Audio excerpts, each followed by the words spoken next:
যে মহিলা ভোট ছাড়া ১.৫ দশক ক্ষমতায় থাকে, হাজারো নিরপরাধ মানুষকে আয়না ঘর এরপরে ফাঁসিতে ঝুলিয়ে মারতে পারে, সেই মহিলা নাকি জান্নাতি রমণী। এ কি আলেম না এই জালিমের সামসা? বলেন না কেন? এই যে শাহবাগী ফরিদউদ্দিন মাসুদ আল্লামা সাঈদীর ফাঁসি দাবি করতে গিয়ে তিনি বলছে যে আমি আমার জীবনের সবচেয়ে ভালো কাজটাই এখানে এসে করলাম। এ কি আলেম না জালেম? এরকম অনেক আলেম নামের জালেম আছে। এই যে মুফতি সাঈদ আহমেদ কলরবের যে শিল্পী, আপনারা সবাই চিনেন না? বলেন না কেন? আল্লামা সাঈদীর ফাঁসি দাবি করবার জন্য এই শয়তানটাও শাহবাগী ফরিদউদ্দিন মাসুদের সাথে গিয়েছে। আপনি কি শুনতেছেন? চট্টগ্রামের ওই এক কুলাঙ্গার নদভী নাকি ওরে গ্রেফতার করার পরে নাটক করছে, তাকে নাকি জামাতে ইসলামীর লোকজন কিডন্যাপ করেছে। এ কি কোনো শয়তান বিশ্বাস করে? হ্যাঁ, এ কি কোনো পাগলে বিশ্বাস করে? নাটক এই জন্যই করছে কারণ জালিমদের পক্ষে যেভাবে ছাপাই গিয়েছে, যেভাবে গান বের করেছে, সঙ্গীত বের করেছে, শয়তান দেখছে ওর আব্বাকে ধরেছে, আমার পায়ের নিচে তো আর মাটি থাকবে না, ফেসবুক গরম হয়ে যাবে, লেখালেখি হবে। এই জন্য শয়তান নাটক করছে। নাটকের নাম কি? জামাতে ইসলামীর লোকজন নাকি তারে অপহরণ করেছে।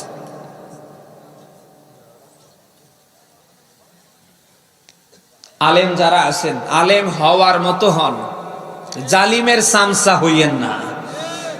আল্লাহর দিকে তাকিয়ে হক কথা বলবেন। আপনার আব্বাও যদি নারাজ হয়ে যায়, যাক, অসুবিধা নেই। আপনার কাজ হচ্ছে আল্লাহর দিকে তাকিয়ে কথা বলা। বলেন না কেন? কে খুশি হবে আর কে বেজার হবে এটা দেখার দায়িত্ব তো আপনার না, আপনার কাজ হচ্ছে বলা। আলেম ভাই যারা আছেন, আমি তাদের দৃষ্টি আকর্ষণ করছি, আপনি যদি আল্লাহর দিকে তাকিয়ে আমার আল্লাহর কথাগুলি জাতিকে শোনাতে না পারেন, আল্লাহর বিধান দিয়ে সমাজ চলবে, রাষ্ট্র চলবে, ওই পক্ষে আপনি হাত রাখতে না পারেন, আপনি আলেম না, আপনি আলেম নামের জালেম।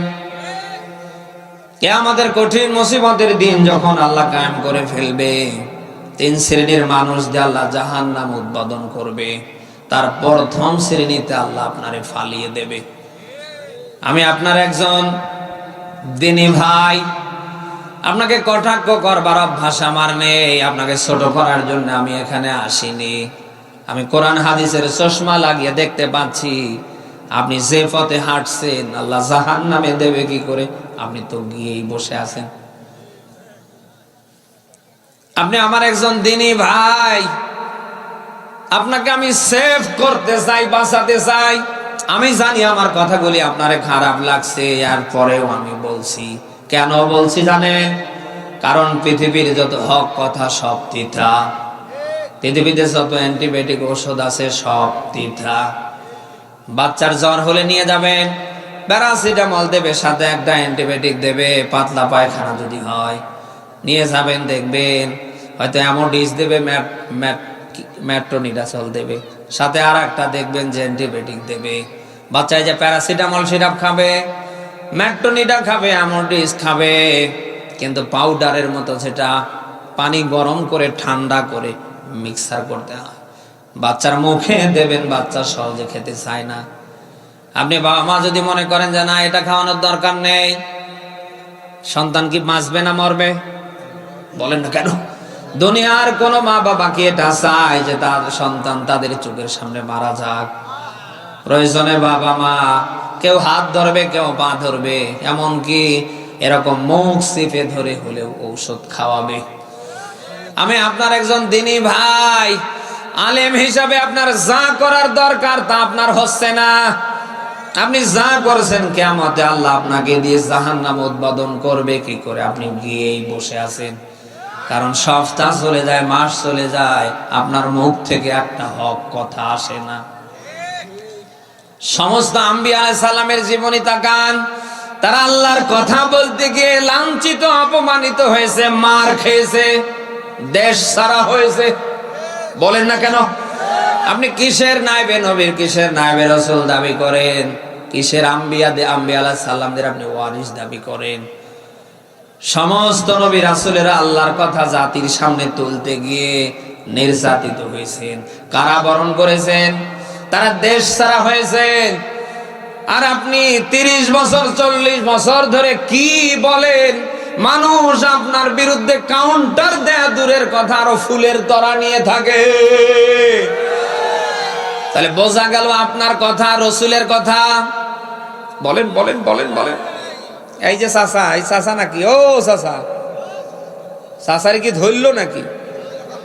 এই যে ভাই, এই বসেন না, শেষ করে দিই নাকি? আপনার কথা কাজের সাথে যদি রসুলের কথা কাজের মিল না থাকে, আপনার 4 পয়সার মূল্য নেই। হ্যাঁ, মিল আছে কি? মিল আছে একটা, সেটা এই যে পোশাক আশাক। পোশাক আশাক দেখলে মনে হয় জিবরাইল আমিনের ছোট ভাই। তো পোশাক আশাকে মিল থাকলে পেটের সাথে মিল নেই। কারণ যে পেট বানিয়েছে ও গর্ভবতী মহিলাকে হার মানিয়ে ফেলছে। মহিলারা ডাক দেয় বলে, আব্দুল্লাহ আয়েশার আব্বু পেটে সন্তান আসে, আমার পেট বাড়বে, আর হুজুরের পেট এত বাড়ছে কেন? হক কথা বলতে পারে না, আর পেটের দিকে তাকানো যায় না। পেট তো আর স্বাদে বাড়ে না, শয়তান খাতে বসলে আর উঠতে চায় না। আদম নবী থেকে বিশ্ব নবী সাল্লাল্লাহু আলাইহি ওয়াসাল্লাম পর্যন্ত একটা নবী, একটা রসুলের পেট আপনি দেখান এত বড় ছিল, আপনার পেট বাড়ে কেন? কেন? তার মানে তাদের কর্মকাণ্ডের সাথে, কর্মনীতির সাথে, কর্মপদ্ধতির সাথে আপনার কাজ কামের কোনো মিল নেই। তারা যখন খাতে বসেছে, পেটটাকে তারা 3 ভাগ করেছে। 1 ভাগ খানা, 1 ভাগ পানি, আর 1 ভাগ রেখেছে খালি। আর আপনি খেতে বসে গলা পর্যন্ত উঠে যায়, আরো বলেন যে ভাই এ কি মিষ্টি নেই, এ কি ফ্রিজের পানি নেই? খেতে খেতে শয়তান মারা যাচ্ছে, তাও পানি টানছে। পানি খাওয়া যখন শেষ, বলছে ভাই হাকিমপুরি জর্দা দিয়ে পান নেই। কি হুজুর 50-60টা করে হাকিমপুরি দিয়ে পান খায়, অল টাইম পকেটে 8-10টা করে থাকে। এরকম হুজুর যদিও এলাকায় নেই, এ বাংলার অন্য জেলায় আছে। কিসের হুজুর? যে হুজুর আল্লাহর দিকে তাকিয়ে আল্লাহর কথা বলতে পারে না। আমি স্পষ্ট মাসলা দিয়ে গেলাম, ওটা হুজুর না, ওটা জামানার সবচেয়ে বড় জালিম। ওরে ডাক দিয়ে চা খাওয়া তো দূরের কথা, ওকে সালাম দে আপনার জন্য হারাম। আজ এই আলেম নামের জালেমদের কারণে মরহুম শহীদ আল্লামা সাইদি রাহিমাহুল্লাহর মতো মানুষকে 13 বছর জেলখানায় রেখে তারা দুনিয়া থেকে বিদায় করতে সক্ষম হয়েছে। আল্লামা সাইদিকে 2010 সালে ধরার পরে সারা বাংলার সব আলেমরা যদি রাজপথে নামতো, আল্লামা সাইদির যদি মুক্তির দাবিতে রাজপথ দখল করত, কারো বাবার ক্ষমতা হতো না। আল্লামা সাইদিকে 13 বছর জেলখানায় আটকে রেখে দুনিয়া থেকে বিদায় করে। আমরা দেখেছি কিছু আলেম আল্লামা সাইদিকে ধরার পরে তারা মিষ্টি কিনে আনন্দ উল্লাস পর্যন্ত করেছে। বলেন না কেন? এ কি আলেম? বলেন না কেন? এ আলেম নামের জালেম। এখন যদিও দেখে মনে হচ্ছে যে জান্নাত থেকে বের হয়ে এসেছে। বলেন না কেন? এক শ্রেণীর ওই আলেম নামের জালেমরা বর্তমান সময়ের পুলিশদের মতো ভূমিকা পালন করছে। এই 5 তারিখের আগে একজন পুলিশ ছিল সন্ত্রাসী। বলেন না কেন? আমি কি বানিয়ে বলছি? আর এখন একজন হয়েছে আব্দুল কাদের জেলানি। আমাদের স্যার আর কিচ্ছু বোঝে না, হুজুর এখন আপনারাই সব। এই 1.5 দশকের আলেম নামের জালেমরাও কিন্তু এই রকম রূপরেখা পাল্টিয়ে ফেলে। বলেন না কেন? এই জন্য এখানে আলেম যারা আছেন, আপনার দৃষ্টি আকর্ষণ করছে, এই কাজগুলি করবেন না। আল্লাহর আদালতে আপনাকে দাঁড়াতে হবে, আপনাকে জবাব দিতে হবে। জয়দিন আল্লাহ দুনিয়ায় আপনাকে এই চেয়ারে রাখে, আল্লাহর দিকে তাকিয়ে কথা বলবেন। যদি বলেন যে না আমার দ্বারা সম্ভব, থাকেন। আর যদি বলেন যে না ও দরকার নেই, ছেড়ে দেন, প্রয়োজনে পানের দোকান করে খান, তাও আখিরাতে বাঁচতে পারবেন। শুধু এই পেট বাড়ানোর জন্য হাঁ করে খালি খাবেন, এই ধান্দায় অন্তত এই জায়গায় বসে থাকিয়েন না, আপনাকে কিন্তু আল্লাহ ধরবে। বলেন না কেন? আল্লাহ তাআলা জাতির এই ক্লান্তি লগ্নে সব আলেমদেরকে যেন আল্লাহ তাআলা আগামীর বাংলাদেশ কোরআন দিয়ে চালানোর পক্ষে এক প্ল্যাটফর্মে এনে দেয়। আমরা সবাই বলছি আমিন। আমরা কি আগামীর বাংলাদেশ কোরআন দিয়ে চলুক আমরা কি দেখতে চাই না? কারা চাই দেখি লিল্লাহে তাকবীর। আল্লাহ যেন জমিনটা আমাদের জন্য উর্বর করে দেয়।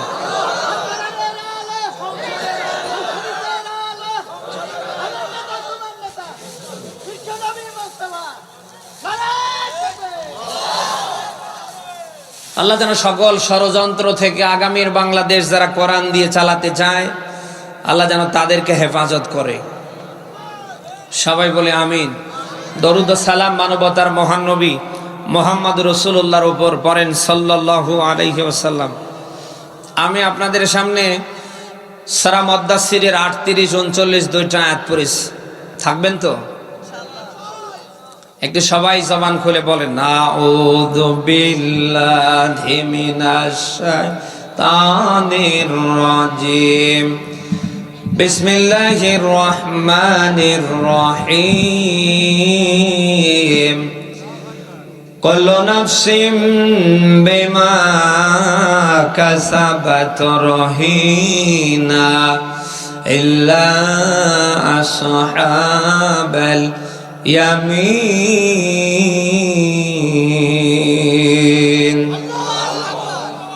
সূরা মুদ্দাসসির কোন সূরা? 74 নম্বর সূরার 29 নম্বর পারার 38, 39 দুইটা আয়াত আমরা পড়েছি।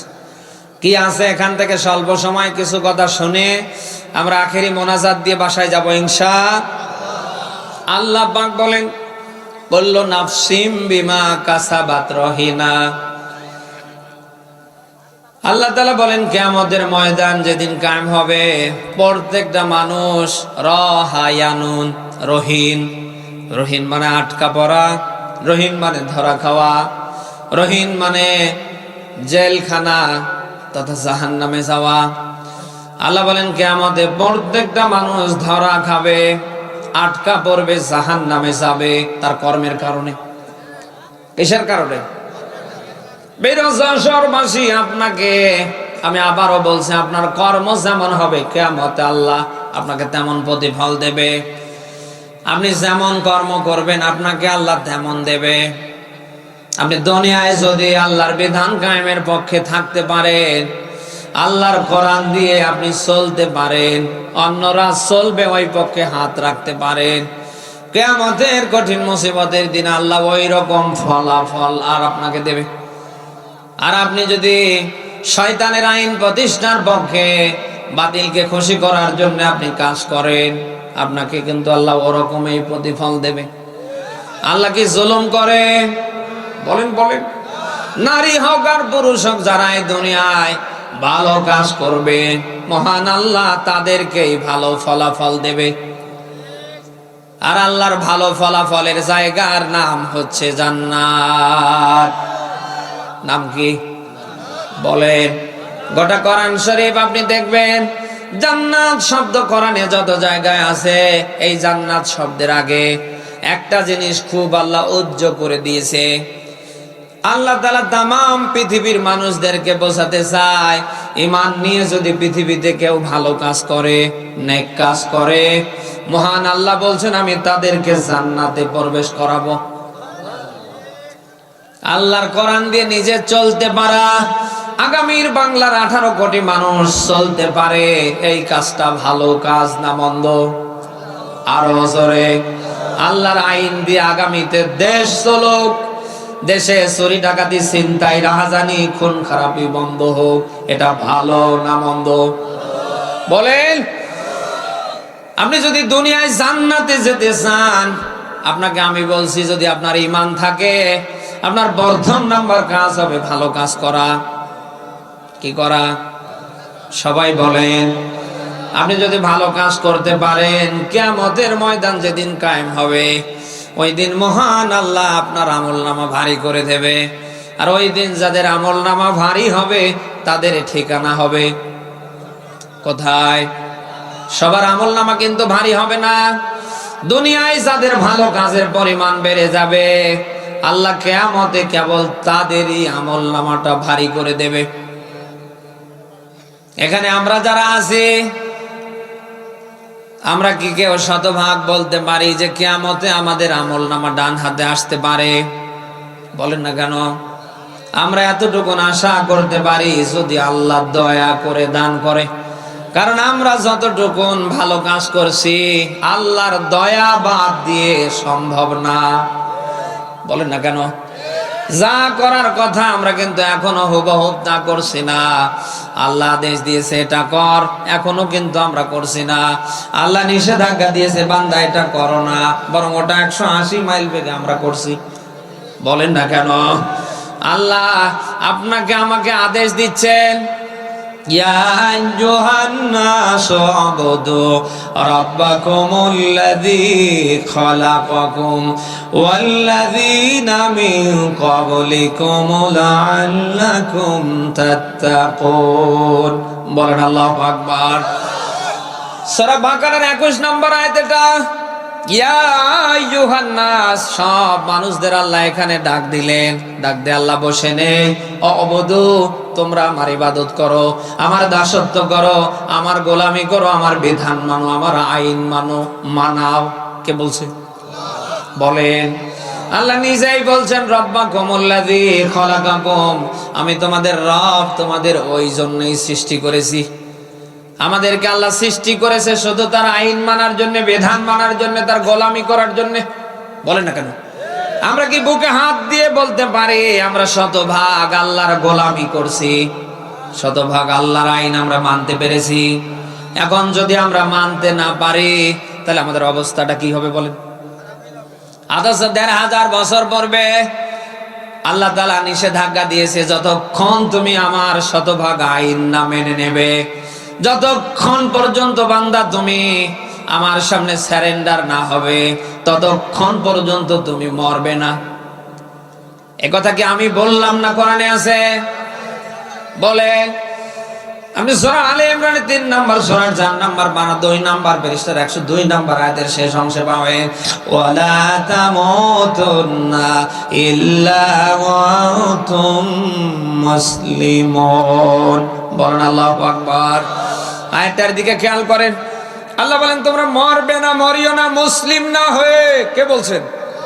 মুসলিম শব্দের অর্থই হচ্ছে আত্মসমর্পণ। সুবহানাল্লাহ বলতে পারেন না? আল্লাহ চায় আমার বান্দা মরে যাবার আগে যেন আমার কাছে আত্মসমর্পণ করে, আমার শতভাগ বিধান যেন মেনে নেয়। আপনি সূরা জুমার ৫৪ নম্বর আয়াতে আপনি একই ব্যাখ্যা পাবেন, ওয়ানিবু ইলা রাব্বিকুম ওয়াসলিমু লা।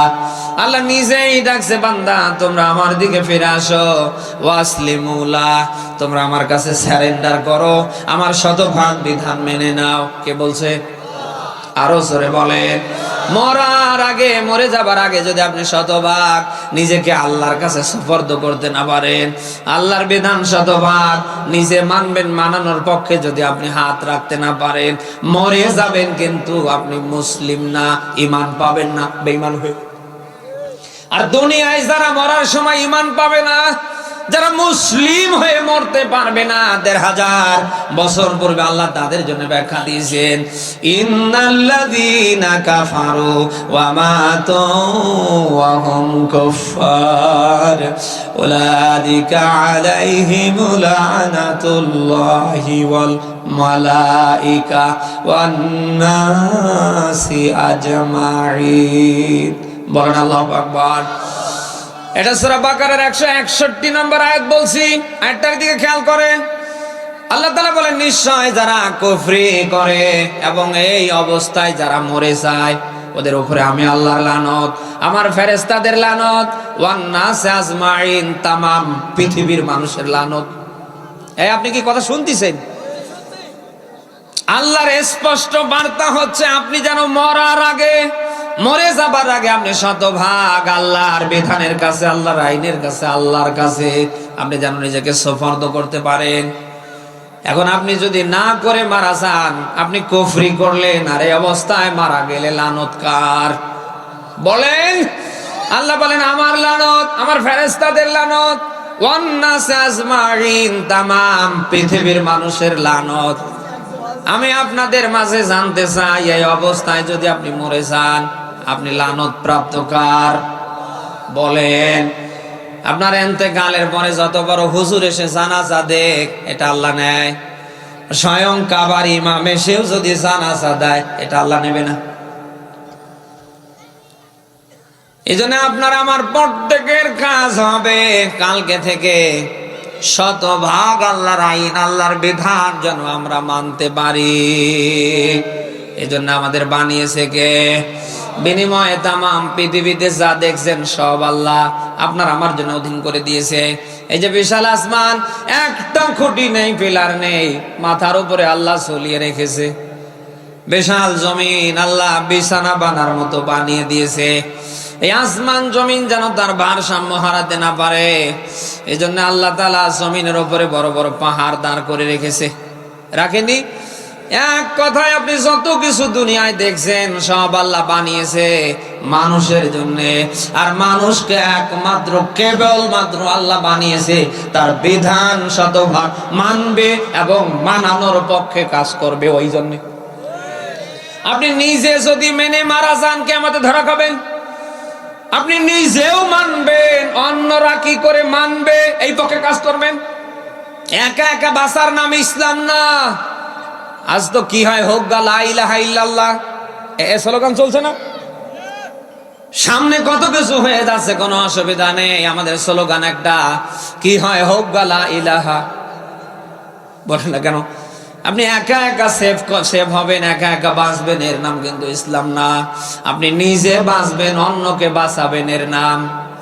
সবাই বলেন।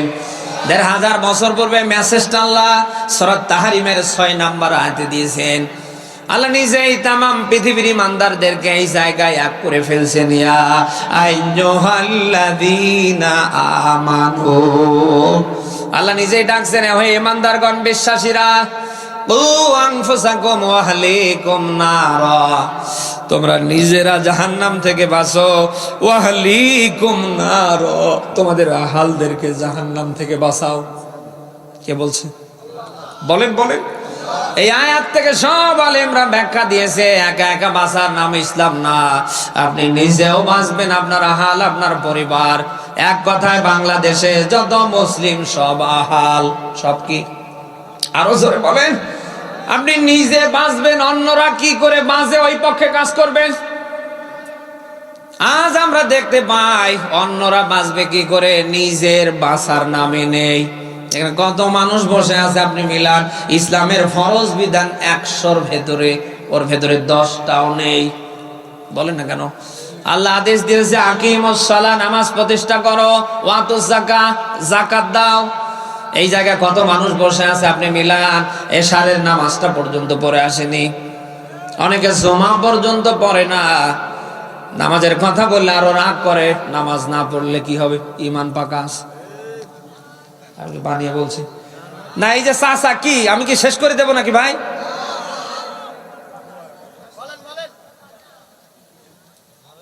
আল্লাহর আদেশ হচ্ছে আকিমুস সালাহ, নামাজ প্রতিষ্ঠা করো, ওয়াতুজ যাকাত, যাকাত দাও। আপনি মেলান সে নামাজ আজ আমাদের ভিতরে নেই, প্রতিষ্ঠার পক্ষে তো আরো নেই, সম্পদ আছে, যাকাত তো আরো নেই। বলেন না কেন? আল্লাহ নিষেধাজ্ঞা দিয়েছেন, লা তাকুলুনা রিবা, সুদ খাবে না। সুদ খাওয়া হালাল না হারাম? অথচ ১৮০ মাইল বেগে ওটা আমরা খাচ্ছি।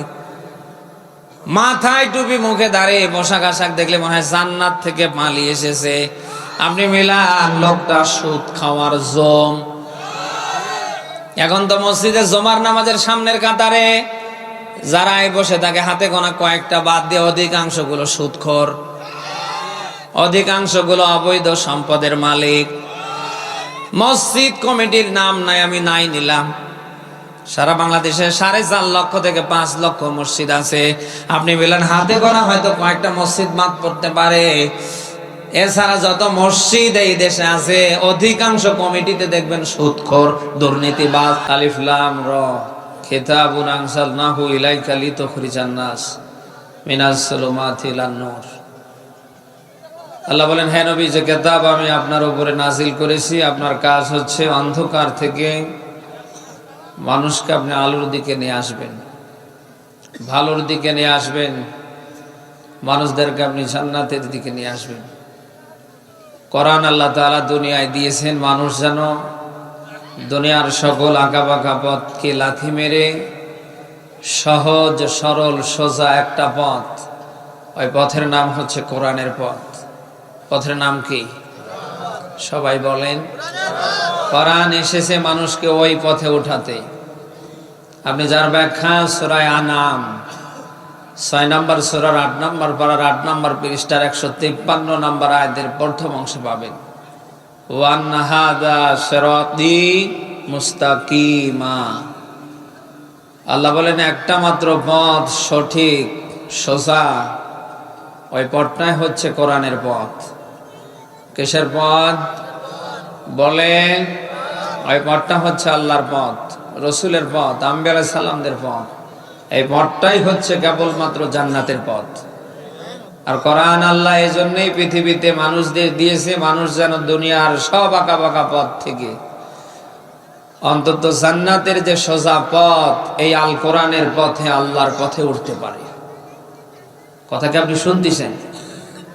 এখন দুনিয়ায় কোনো মানুষ যদি কোরআনের এই সঠিক পথ, আল্লাহর এই সঠিক পথ, রসুল আম্বিয়া আলাইহিস সালামদের এই সঠিক পথ, জান্নাতের পথে দুনিয়ায় জিন্দা থাকতে উঠতে না পারে, ওর দুনিয়াও শেষ, আখেরাতও শেষ। মরে গেলে ওর জন্য ইন্না লিল্লাহ পড়ার দরকার নেই, ওরে কবরেও দেওয়ার দরকার নেই। হয় ওরে পানিতে ভাসিয়ে দেবেন, নতুবা আগুনে পুড়িয়ে ফেলবেন। আপনি কথা শুনতেছেন? ওর মাটি চাপা দেওয়ার কোনো দরকার নেই, কারণ জিন্দা থাকতে আমার কাজ ছিল কোরআনের যে সঠিক রাস্তা, আল্লাহর যে রাস্তা, জান্নাতি রাস্তায় উঠে দাঁড়ানো। 90 বছর 80 বছর হায়াত পাবার পরে সে চেষ্টা পর্যন্ত করেনি, বরং আবু জাহেল আবু লাহাবের মতো চেষ্টা করেছে কোরআন যেন সামনে কায়েম হতে না পারে। আমি খুব বেশি বানিয়ে বললাম? হ্যাঁ, আপনি জিন্দা থাকতে যদি কোরআনের এই সঠিক পথে আসতে না পারেন, আমি আবারও বলছি, আপনার দুনিয়াও শেষ, আপনার আখেরাতও। দুনিয়া আখেরাত দুটাই শেষ হয়ে যাক, আমরা কি চাই? ফেরত আসর মাসে এই জন্য আমরা এসেছি আজকে কোরআনুল কারীম শোনার মধ্য দিয়ে আমরা কোরআনুল কারীমের যে সঠিক এবং সোজা পথ, এ পথে যেন উঠতে পারি, আমরা যেন থাকতে পারি, ওই রকম একটা পরিবেশ যেন আল্লাহ তাআলা কোরআন শোনার মধ্য দিয়ে আমাদের জন্য কায়েম করে দেয়। যেমন যাক আর থাক, আমাদের প্রত্যেকের কাজ হবে কোরআনের পক্ষে থাকা। থাকতে গিয়ে যদি আমাদের জীবনও চলে যায়, অসুবিধা নেই। আল্লাহর কোরআনের জন্য আমরা বাঁচতে পারি, কোরআনের জন্য আমরা মরতে পারি। মুসলমান যারা, তাদের স্লোগান, তারা মরলে শহীদ, বাঁচলে গাজী। বলেন না কেন? আমরা আল্লাহর কোরআনের জন্য মরতে চাই, আবার আল্লাহর কোরআনের জন্য দুনিয়ায় বাঁচতে চাই। আমাদের সব কিছু যদি আল্লাহর কোরআনের জন্য, আল্লাহর রাজি খুশির জন্য হয়ে যায়, বিশ্বাস করুন কিয়ামতের ময়দান যেদিন কায়েম হবে, সেই দিন মহান আল্লাহ কোরআনকে আমাদের জন্য নাজাতের মাধ্যম বানিয়ে দেবে। নবীজি বলেন, দুনিয়ায় যারা কোরআনের পক্ষে থেকে মারা যাবে, কিয়ামতে কোরআন আল্লাহর সাথে ঝগড়া করে হলেও এই মানুষদেরকে জান্নাত পর্যন্ত নিয়ে যাবে। আজ আপনি যাদের উপরে ভর করে আছেন, আজ আপনার যাদের উপরে আত্মবিশ্বাস আছে, কিয়ামতে আর কিছু হোক না হোক, এই লোকগুলি কিয়ামতে আমাকে জাহান্নাম থেকে বের করে জান্নাতে নেবে। বিশ্বাস করুন, কিয়ামতের ময়দানে কারোর এরকম ক্ষমতা হবে না যদি আল্লাহ না দেয়। বলেন না কেন? প্রত্যেকটা মানুষ সেদিন আতঙ্কে থাকবে। শুধু মানুষরা বলে কথা না, আদম নবী থেকে বিশ্ব নবী মোহাম্মদ রাসূলুল্লাহ পর্যন্ত যত নবী আর রাসূল পৃথিবীতে এসেছে, প্রত্যেকটা নবী এবং প্রত্যেকটা রাসূল সেদিন একটা মাত্র আওয়াজ দিবে, ইয়া নাফসি ইয়া নাফসি। গোটা হাসরের ময়দানে একটা মাত্র আওয়াজ করে যাবে, পানি পানি পানি। যেখানে জলিলুল কদর নবীরা ইয়া নাফসি বলে আওয়াজ দিবে, যেখানে মুসা নবীর মতো নবী, ইব্রাহিম নবীর মতো নবী, দাউদ নবীর মতো নবী, ঈসা রুহুল্লাহর মতো নবীরা সেই সময় ইয়া নাফসি বলে আওয়াজ দেবে। আজ আপনি যাদের উপরে ভর করে আছেন যে কিয়ামতে বাবা আমাকে জান্নাতে নিয়ে যাবে, দেখেন তো তালিকায় তাদের নাম আছে নাকি? বলেন না কেন? আমার তো দৃঢ় বিশ্বাস কিয়ামতের এই ভয়ানক দৃশ্য দেখার পরে আজ দুনিয়ায় যারা বিভিন্ন বাবা সেজে বিভিন্ন ভাবে খাওয়ার ধান্দা করছে, আল্লাহর কসম কোরআন নিয়ে বলে গেলাম, কিয়ামতের ময়দানে তারা ডাক দিয়ে বলবে, আল্লাহ দুনিয়া আমি কোনো পীরই ছিলাম না। ১,৫০০ বছর পূর্বে আল্লাহ ব্যাখ্যা দিয়েছেন, ইয়াউমা ইয়াকুমুর রূহু ওয়াল মালাইকাতু সাফফান লা ইয়াতাকাল্লামুনা ইল্লা মান আযিনা লাহুর রাহমানু ওয়া ক্বালা সাওয়াবা। বলেন আল্লাহু আকবার। এটা সূরা নাবা ৩০ নাম্বার পারার ৩৮ নম্বর আয়াত বলছি, সেদিন সব ফেরেশতারা মানবতারা সব রুহুরা দাঁড়িয়ে থাকবে, কেউ আল্লাহর সামনে একটা টু শব্দ করার সাহস পাবে না, আল্লাহ যাদেরকে অনুমতি না দেবেন তারা ছাড়া। আদম নবী দাঁড়িয়ে থাকবে, মুসা নবী দাঁড়িয়ে থাকবে, ইব্রাহিম নবী দাঁড়িয়ে থাকবে, জলিলুল কদর নবীরা দাঁড়িয়ে থাকবে, কেউ একটা আওয়াজ দেওয়ার সাহস পাবে না। আর আপনি যাদের উপরে ভর করে আছেন কিয়ামতে আপনাকে টেরাকে তুলে জান্নাতে নিয়ে যাবে, আপনি পেলেন কোথায়? বেরোজ যশোরবাসী সব এই ধান্দাজ গবি ছেড়ে দেন। দুনিয়ায় যদি কোরআনের পক্ষে থেকে বাঁচতে পারেন, মরতে পারেন, কিয়ামতের কঠিন মুসিবতের দিনে কোরআন আপনাকে ছেড়ে দেয় না, দেবে না, বরং মহান আল্লাহর সাথে ঝগড়া করে হলেও আপনাকে সেদিন জান্নাতে নেবে। রাসূলকে আল্লাহ ওইদিন সুপারিশের স্পেশাল অনুমতি দেবে।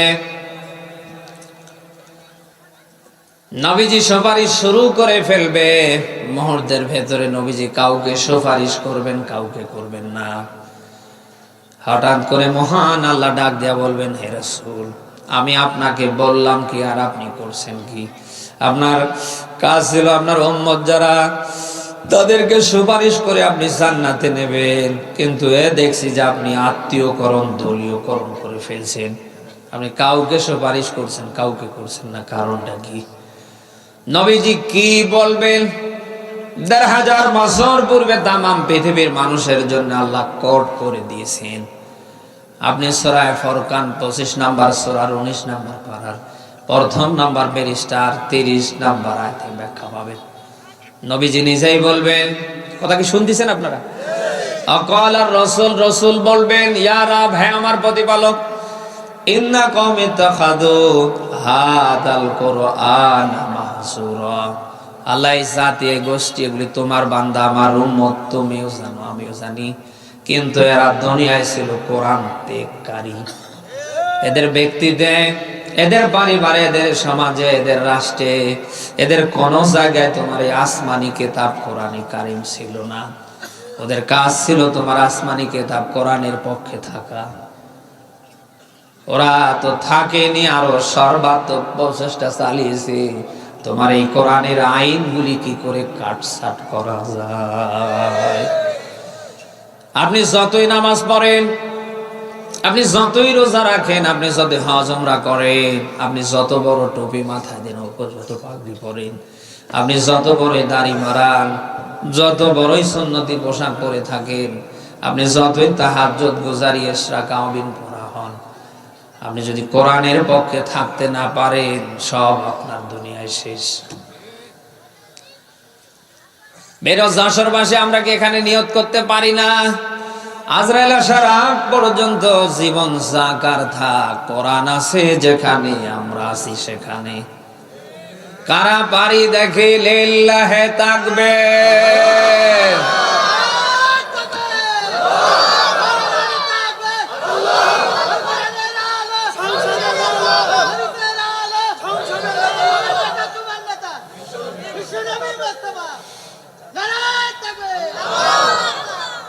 কোরআন শরীফ আপনি কেন মানবেন না? আল্লাহ তাআলার এই আসমানি কিতাবের আইনগুলি, বিধানগুলি আপনি কেন মানবেন না? এবার কেন মানবেন না এর জবাব আমি দিচ্ছি। আপনার আমার জন্য আল্লাহ তাআলা একেবারে সিলেবাস আকারে আপনার আমার জন্য আল্লাহ সংবিধান বানিয়ে দিয়েছেন এই কোরআনকে। একেবারে জন্ম থেকে মৃত্যু, রান্নাঘর থেকে রাষ্ট্র জীবন পর্যন্ত দুনিয়ার যেখানে যা দরকার কোনটাকে আল্লাহ বাদ দিয়েছে। বলেন বলেন, কোনটা কি আল্লাহ বাদ দিয়েছে? বলেন।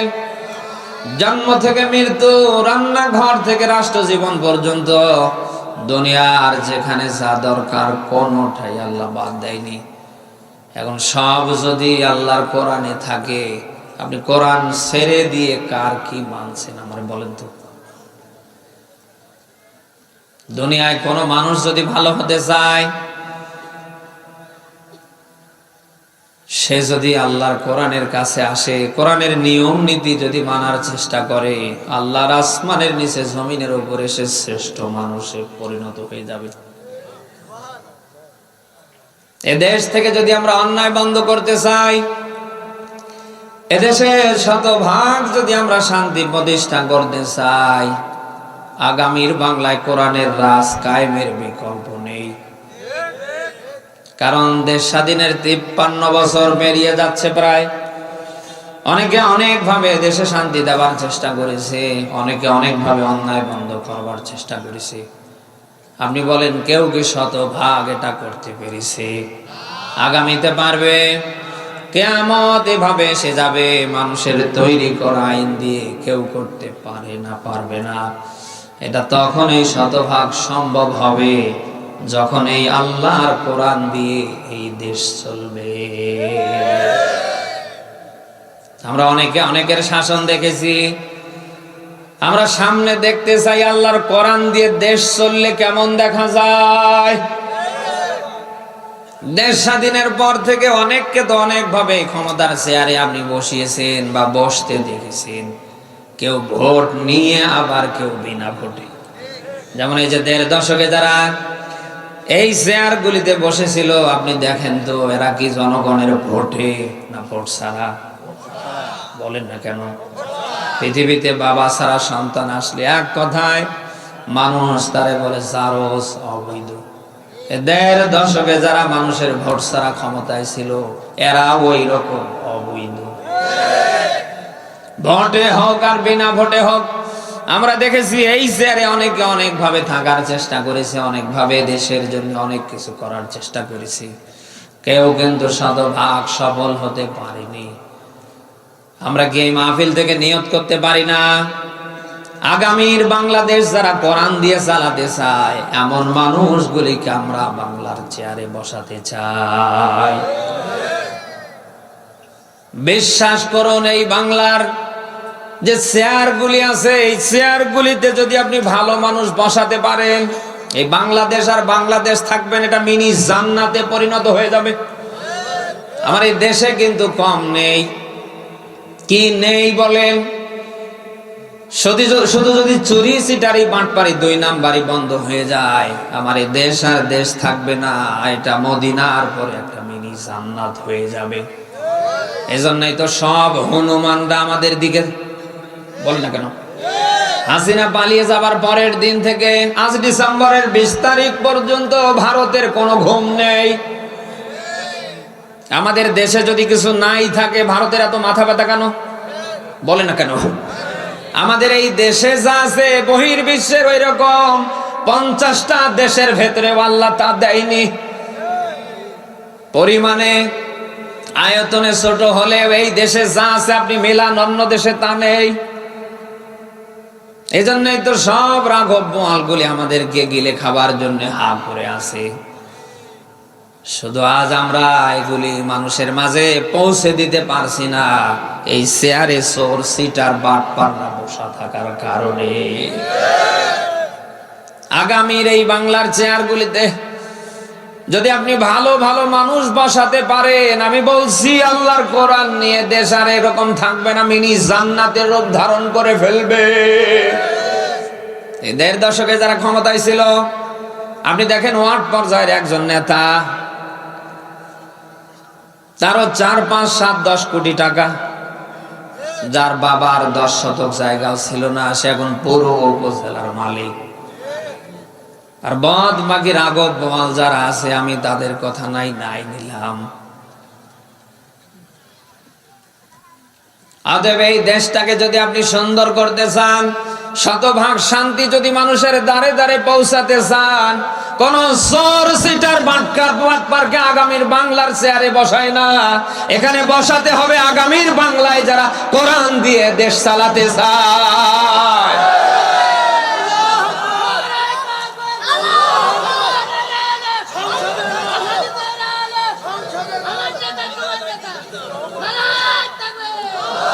আমাদের পক্ষ থেকে ২ জন টুপিওয়ালা মন্ত্রণালয়ের দায়িত্বে ছিল, মরহুম শহীদ মাওলানা নিজামী রাহিমাহুল্লাহ, আর একজন কি, হ্যাঁ নাম বলেন না কেন ভাই, বলেন। এই ২ জন মানুষ বড় বড় মন্ত্রণালয়ের দায়িত্বে ছিল।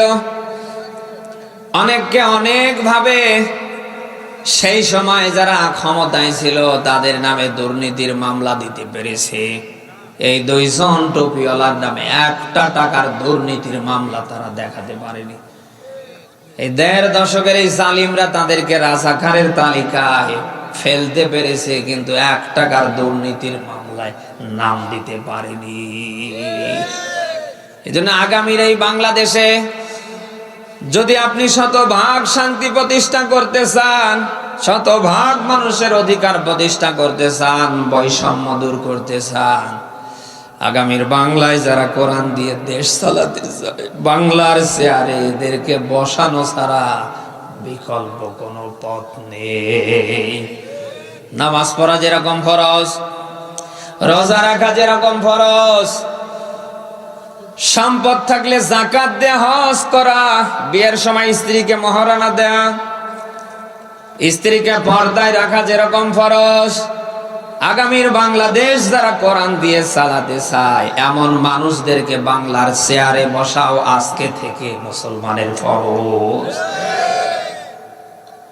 আমরা নামাজের গুরুত্ব বুঝলাম, রোজার গুরুত্ব বুঝলাম, যাকাতের গুরুত্ব বুঝলাম, পর্দার গুরুত্ব বুঝলাম, আমরা বিয়ের সময় স্ত্রীকে মহারানার গুরুত্ব বুঝলাম, কিন্তু ভালো মানুষ দিয়ে দেশ চালালে দেশে যে চুরি ডাকাতি ছিনতাই রাহাজানি থাকবে না, ও দেশ জমিনি জান্নাতে পরিণত হবে।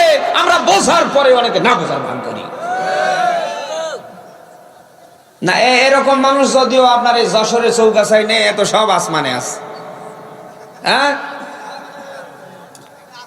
অনেক মানুষকে আপনি দেখবেন ৫ ওয়াক্ত নামাজ পড়ে, ইশরাক বিন তাহাজ্জুদ সব পড়ে ফেলে, রমজানের ফরজ রোজা রাখার পর পরে মাসে ৩ দিন করে আইমে বেজের রোজা রাখে, পোশাক আশাক দেখলে মনে হয় জান্নাত থেকে পালিয়ে এসেছি। কোরআন দিয়ে দেশ চলবে, সমাজ চলবে, ভালো মানুষরা আগামীর বাংলাদেশের নেতৃত্ব দেবে, এই কথা শুনলেই আর ঠিক থাকতে পারে না, সাত দোকান বকতে বকতে গরম করে ফেলে। না এত যশোরে নেই, এখানে তো নেই, কে আছেন হাত তোলেন তো। আদর্শ রাসূলের স্পষ্ট হাদিস, নবী জীবনে আল্লাহর বিধান কায়েমের পক্ষে, আল্লাহর বিধান দিয়ে সমাজ চলবে, রাষ্ট্র চলবে, এই পক্ষে কারোর যদি হাত না থাকে ওটা মুনাফিক। ওটার নাম কি বলেন? আমি আবারও বলছি, আল্লাহর বিধান দিয়ে সমাজ চলবে, রাষ্ট্র চলবে, দেশ চলবে, অন্যায় অবিচার দূর হবে, দেশে শতভাগ শান্তি প্রতিষ্ঠা হবে, কারোর যদি হাত না থাকে সে মুনাফিক। ওর নামাজ, রোজা, হজ, যাকাত, দান, সদকা, তামাম পৃথিবীর ভালো কাজ যদি করে মরে ওটা মুনাফিক। আর মুনাফিকরা তো জান্নাতুল ফেরদাউসে যাবে।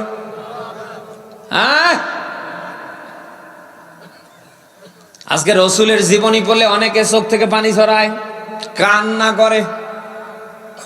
রসুলকে অনেক ভাবে আপনি মানছেন, একেবারে জুতো পা দেয়া থেকে নিয়ে শুরু করে একেবারে মাথায় টুপি দেয়া পর্যন্ত আপনি সব জায়গায় রসুলকে পুরা মানছেন। কেন মানছেন? রসুলকে যদি আপনি না মেনে মারা যান, কিয়ামতে আপনি রসুলের সুপারিশ পাবেন না, আপনি জাহান্নামী। বলেন না কেন? আমি আপনার দৃষ্টি আকর্ষণ করছি, এই যে পায়ে জুতো দেয়া থেকে নিয়ে শুরু করে একেবারে মাথায় টুপি দেয়া পর্যন্ত রসুলকে আপনি মানছেন। আপনি আপনার বিবেককে প্রশ্ন করেন, সব জায়গায় যে আপনি রসুলকে মানছেন, রসুল তো 10 বছর কোরআন দিয়ে দেশ চালিয়েছে, আপনি মানেন না কেন? বলেন। আজ আপনি জুতো পায়ে দিতে রসুলকে মানছেন, পোশাক পরতে রসুলকে মানছেন, সব জায়গায় আপনি রসুলকে মানছেন। রসুল যে 10 বছর কোরআন দিয়ে দেশ চালিয়েছে, আপনি এটা মানেন না কেন? বলেন না কেন? এই রসুল কি 10 বছর কোরআন দিয়ে দেশ চালায়নি? আপনি রসুলকে দেখে দেখে যদি নামাজ পড়তে পারেন, রমজানের রোজা দিতে পারেন, সাহরি ইফতার তারা বিশেষ করতে পারেন, রসুল 10 বছর কোরআন দিয়ে মদিনা চালিয়েছে, সেই কোরআন দিয়ে বাংলাদেশ চলবে। আমরা যখন ডাক দেই মসজিদ থেকে ময়দান পর্যন্ত, তখন আপনি কেটে পড়েন কেন আমারে? বলেন, বলেন। মুনাফিকরা ভালো করে জানে, কোরআন দিয়ে যদি দেশ চলে তাহলে আমরা যা করছি সব বন্ধ হয়ে যাবে। বলেন না কেন? ওরাও ভালো করে জানে, দেশে শতভাগ শান্তি প্রতিষ্ঠা করতে গেলে কোরআনের বিকল্প, কিন্তু ওরা যা করছে, যদি কোরআন দিয়ে এগুলি শুরু হয়, কোরআনের রাত যদি বাংলায় কায়েম হয়, সুপ্রিম কোর্ট, হাইকোর্ট, একেবারে ইউনিয়ন থেকে সচিবালয় পর্যন্ত, একেবারে সংসদ ভবন পর্যন্ত যদি আল্লাহর কালাম দিয়ে সব পরিচালিত হয়, মুনাফিকের বাচ্চারা জানে ভালো করে, ওদের পিঠের চামড়া থাকবে না। ওরাও জানে, ওরাও বোঝে। অতএব যা করছেন এর নাম ইসলাম না। আমি কি বলছি, নেবার মতো যদি কিছু থাকে নেবেন।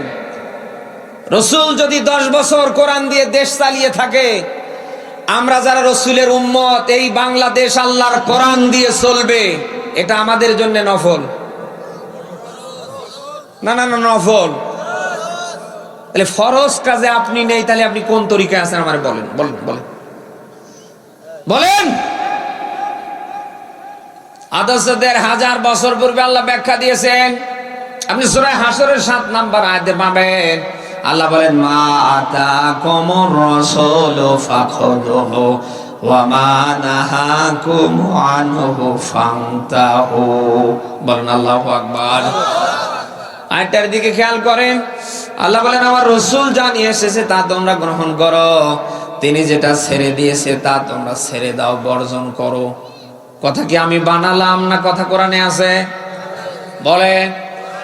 আমি আপনাদের সামনে জানতে চাই, রসুল যদি 10 বছর আল্লাহর কোরআন দিয়ে মদিনা চালিয়ে থাকে, আগামীর বাংলাদেশ কোরআন দিয়ে চলবে, আমরা যারা রসুলের উম্মত, এটা আমাদের দরকার আছে না নেই? 92% মুসলমানের দেশে আমরা মুসলমানরা যদি আগামীর বাংলায় কোরআন দিয়ে দেশ চালানোর পক্ষে আওয়াজ তুলতে পারি, আমাদের আওয়াজের উপরে আরো কারোর আওয়াজ উঠতে পারে না, পারবে না। কিন্তু এই যে 92% মুসলমান আমরা দাবি করছি, আপনি একটু মিটার লাগান, অনেকের ভেতরে মুসলমানিত্ব নেই, অপরে ফিটফাট, ভিতরে একেবারে মুনাফিকের। বলে না কেন? অপরে পোশাক আশাক দেখলে মানে জান্নাত থেকে পালিয়ে এসেছে, আর ভিতরটা পুরোটাই সদরঘাট। আরে ভাই, আগামীর বাংলাদেশ কোরআন দিয়ে চলবে। যারা এ দেশে কোরআন দিয়ে দেশ চালাতে চায়, তারা ক্ষমতার চেয়ারে বসবে। কোন মুসলমানের সন্তানের তো মাথা ব্যথা হবার কথা না। এদেশের সংখ্যালঘু যারা 8%, 7%, 6%, হিন্দু, বৌদ্ধ, খ্রিস্টান যারা, তাদের মাথা ব্যথা থাকতে পারে। কিন্তু আপনি মুসলমানের ঘরে জন্ম নিয়ে নামের আগে মোহাম্মদ, দামের শেষে হোসেন মিয়া রহমান লিখে আগা কেটে জম্মের গরুর গোস্ত খেয়ে আপনার মাথা ব্যথা শুরু হয়, অ্যালার্জি হয়, এটা তো হতে পারে না। বলেন না কেন? মাথা ব্যথা শুরু হবে, অ্যালার্জি দেখা দেবে, হিন্দু বৌদ্ধ খ্রিস্টান যারা তাদের। আপনি তো মুসলমানের সন্তান, আপনার একটা পরিচয় আছে। আগামীর বাংলাদেশ কি করে কোরআন দিয়ে চলে, আপনার তো আগে কাজ হচ্ছে ওই জায়গায় হাত রাখা।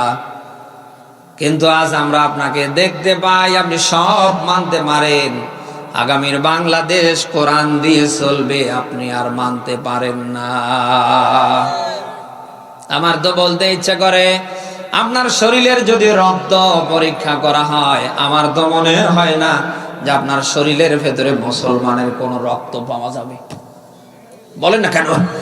মুসলমানের ঘরে জন্ম নিয়ে আগামীর বাংলাদেশ কোরআন দিয়ে চলবে যারা চালাতে চায়, এই পক্ষে যদি কেউ হাত না রেখে আজে বাজে মন্তব্য করে, ওরে ধরে বাংলার কোন হাসপাতালে কোন ক্লিনিকে নিয়ে যাবেন, যান রক্ত পরীক্ষা করেন, আপনি দেখবেন 100-র ভেতরে 100 রক্ত মিলে যাবে কোরআন বিদ্বেষীদের।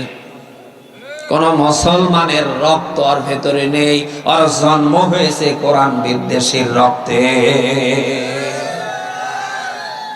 না, এই 92% মুসলমানের দেশে তো কোরআন দিয়ে দেশ চলবে, এটাই স্বাভাবিক। কোন মুসলমানের সন্তান বাধা হয়ে দাঁড়াতে পারে না। অথচ আজ আমরা সারা বাংলায় দেখতে পাচ্ছি সংখ্যালঘু যারা, এই যে 6%, 7%, 8%, তারা বলছে আগামীর বাংলা যদি ইসলাম দিয়ে চলে, টুপিওয়ালারা যদি বাংলার চেয়ারে বসে, মায়ের কোলে সন্তান যেরকম নিরাপদ থাকে, আগামীর বাংলায় আমরা সংখ্যালঘুরা ওই রকম নিরাপদ থাকতে পারবো। এই নামধারী মুসলমানের বাচ্চা মুনাফিকরা চায় না। 5 তারিখের পর থেকে যারা এই দেশে মানুষের কল্যাণে রাজনীতি করছে, এদেশে আল্লাহর আইন শতভাগ প্রতিষ্ঠার পক্ষে যারা কাজ করছে, এই সেই মুনাফিকের বাচ্চারা তাদেরকে ট্যাগ ওই 1.5 দশকের স্বৈরাচার জালিমদের মতো দেয়া শুরু করেছে। এদেশে কোরআনের আইন যারা চায়, কোরআনের বিধান দিয়ে সমাজ চলবে, রাষ্ট্র চলবে, যারা এই পক্ষে কাজ করছে, এই মুনাফিকের বাচ্চারা ট্যাগ দিচ্ছে এরা নাকি মৌলবাদী। ওরে শয়তানের গোষ্ঠী, আমি বলতে চাই, মৌলবাদীরা এই বাংলায় আছে বিদায় তুই বৈধভাবে দুনিয়া আসতে পেরেছিস। আমরা যদি মৌলবাদীরা না থাকতাম, তুই হইতি নাম্বার 1 জারজ।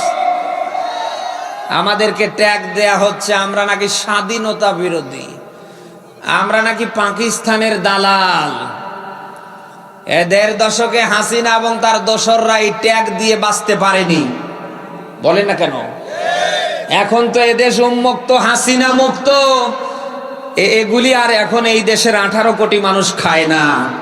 কারণ হাসিনা পালানোর পর থেকে আজ ডিসেম্বরের 20 তারিখ পর্যন্ত এদেশের 18 কোটি মানুষ বুঝতে পেরেছে কারা এদেশের মানুষের পক্ষে সত্যিকার রাজনীতি করছে বা করবে, কার কারা শুধু খাও খাও করছে।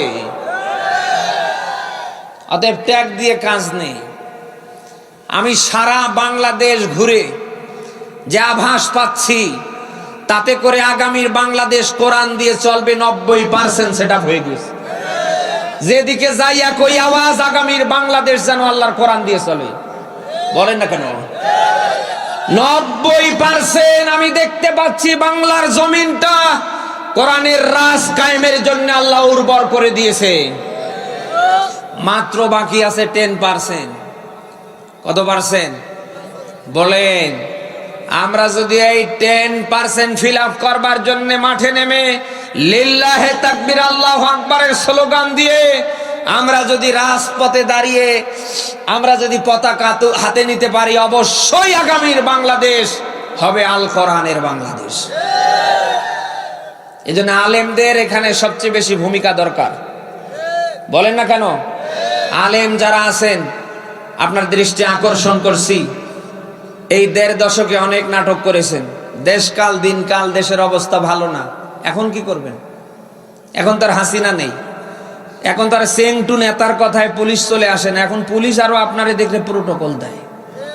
বলে না কেন? আর নাটক করার সময় নেই। আপনার কাজ হচ্ছে জমা থেকে একেবারে মসজিদের মেম্বার থেকে ময়দান পর্যন্ত কোরআনের রাজ কি করে কায়েম করা যায়, কোরআন দিয়ে দেশ চললে মানুষ কতটা নিরাপদে থাকতে পারে, এগুলি তুলে ধরা। বলেন না কেন? কোন আলেম যদি এই কথা মসজিদের মেম্বার থেকে ময়দান পর্যন্ত তুলতে না পারে, ওর পিছনে কারোর নামাজ হচ্ছে না এবং সামনে হবে না। আমি লিখিত মাসালা দিয়ে গেলাম, যদি এরকম কোন গোল আলু মার্কা আলেম থাকে, ওর বেতন আস্তে করে বুঝে দিয়ে লম্বা করে সালাম দেবেন, হুজুর আপনি আসতে পারেন। এই ১.৫ দশকে হাসিনা এবং তার দোসরদের অনেক সামসামি করেছে, বলেন না কেন? এরকম আলেম নামের জালেম দেশে ছিল না? এই যে শাহবাগী ফরিদউদ্দিন মাসুদ, এই যে ডাক্তার কাফিল উদ্দিন সালেহি, এই যে আপনার জাতীয় মসজিদ বাইতুল মোকাররমের নাম কি, হ্যাঁ কি নাম, হ্যাঁ সালাউদ্দিন নাম, মাওলানা রুহুল আমিন নাম কি? ১.৫ দশক জালিমের সামসামি করেছে।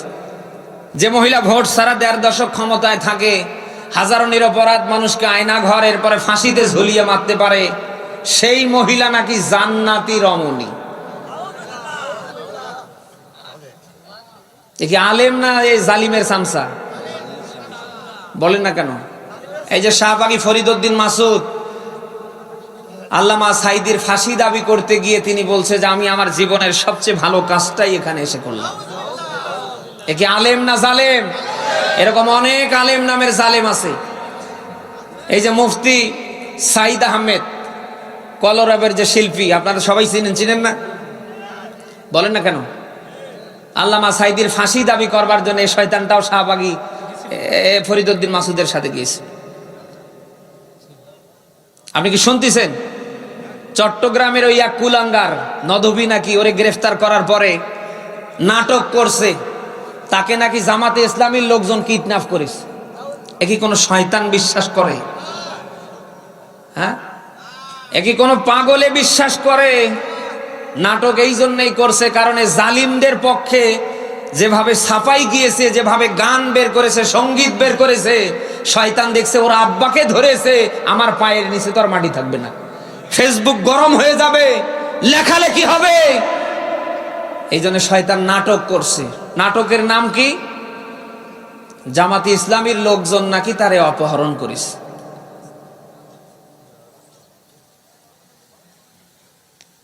আলেম যারা আছেন, আলেম হওয়ার মতো হন, জালিমের সামসা হইয়েন না। আল্লাহর দিকে তাকিয়ে হক কথা বলবেন। আপনার আব্বাও যদি নারাজ হয়ে যায়, যাক, অসুবিধা নেই। আপনার কাজ হচ্ছে আল্লাহর দিকে তাকিয়ে কথা বলা। বলেন না কেন? কে খুশি হবে আর কে বেজার হবে এটা দেখার দায়িত্ব তো আপনার না, আপনার কাজ হচ্ছে বলা। আলেম ভাই যারা আছেন, আমি তাদের দৃষ্টি আকর্ষণ করছি, আপনি যদি আল্লাহর দিকে তাকিয়ে আমার আল্লাহর কথাগুলি জাতিকে শোনাতে না পারেন, আল্লাহর বিধান দিয়ে সমাজ চলবে, রাষ্ট্র চলবে, ওই পক্ষে আপনি হাত রাখতে না পারেন, আপনি আলেম না, আপনি আলেম নামের জালেম।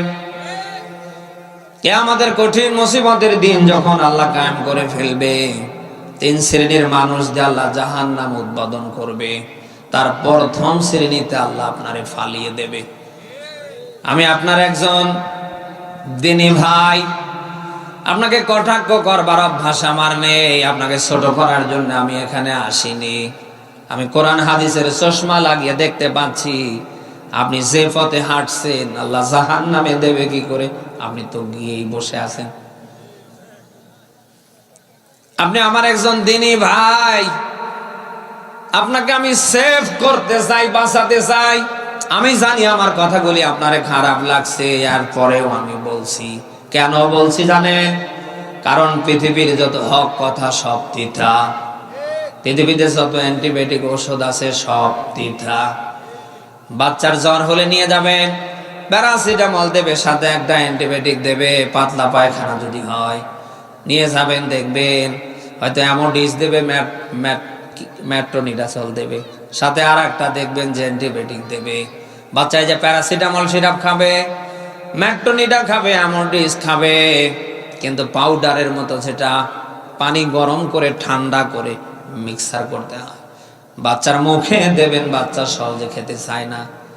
আপনি বাবা মা যদি মনে করেন যে না এটা খাওয়ানোর দরকার নেই, সন্তান কি বাঁচবে না মরবে? বলেন না কেন? দুনিয়ার কোন মা বাবা কি এটা চায় যে তার সন্তান তাদের চোখের সামনে মারা যাক? প্রয়োজনে বাবা মা কেউ হাত ধরবে, কেউ পা ধরবে, এমনকি এরকম মুখ চিপে ধরে হলেও ঔষধ খাওয়াবে। আমি আপনার একজন দিনী ভাই, আলেম হিসাবে আপনার যা করার দরকার তা আপনার হচ্ছে না।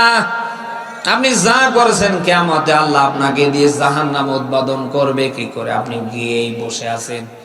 কারণ সপ্তাহ চলে যায়, মাস চলে যায়, আপনার মুখ থেকে একটা হক কথা আসে না। সমস্ত আম্বিয়া আলাইহিস সালামের জীবনী তাকান, তারা আল্লাহর কথা বলতে গিয়ে লাঞ্ছিত অপমানিত হয়েছে, মার খেয়েছে, দেশ ছাড়া হয়েছে। বলেন না কেন? আপনি কিসের নায়েবে নবীর, কিসের নায়েবে রাসূল দাবি করেন? কিসের আম্বিয়া আলাইহিস সালামদের আপনি ওয়ারিস দাবি করেন? সমস্ত নবী রাসূলেরা আল্লাহর কথা জাতির সামনে তুলতে গিয়ে নির্যাতিত হয়েছেন, কারাবরণ করেছেন, তারা দেশ ছাড়া হয়েছেন। আর আপনি 30 বছর 40 বছর ধরে কি বলেন? মানুষ আপনার বিরুদ্ধে কাউন্টার দেয়া দূরের কথা, আরো ফুলের তরা নিয়ে থাকে। তাহলে বোঝা গেল আপনার কথা রসুলের কথা। বলেন বলেন বলেন বলেন। এই যে চাচা, এই চাচা নাকি? ও চাচা, চাচারে কি ধরলো নাকি? এই যে ভাই, এই বসেন না, শেষ করে দিই নাকি? আপনার কথা কাজের সাথে যদি রসুলের কথা কাজের মিল না থাকে, আপনার 4 পয়সার মূল্য নেই। মিল আছে কি? মিল আছে একটা, সেটা এই যে পোশাক আশাক। পোশাক আশাক দেখলে মনে হয় জিবরাইল আমিনের ছোট ভাই। তো পোশাক আশাকে মিল থাকলে পেটের সাথে মিল নেই। কারণ যে পেট বানিয়েছে ও গর্ভবতী মহিলাকে হার মানিয়ে ফেলছে। মহিলারা ডাক দেয় বলে, আব্দুল্লাহ আয়েশার আব্বু পেটে সন্তান আসে, আমার পেট বাড়বে, আর হুজুরের পেট এত বাড়ছে কেন? হক কথা বলতে পারে না, আর পেটের দিকে তাকানো যায় না।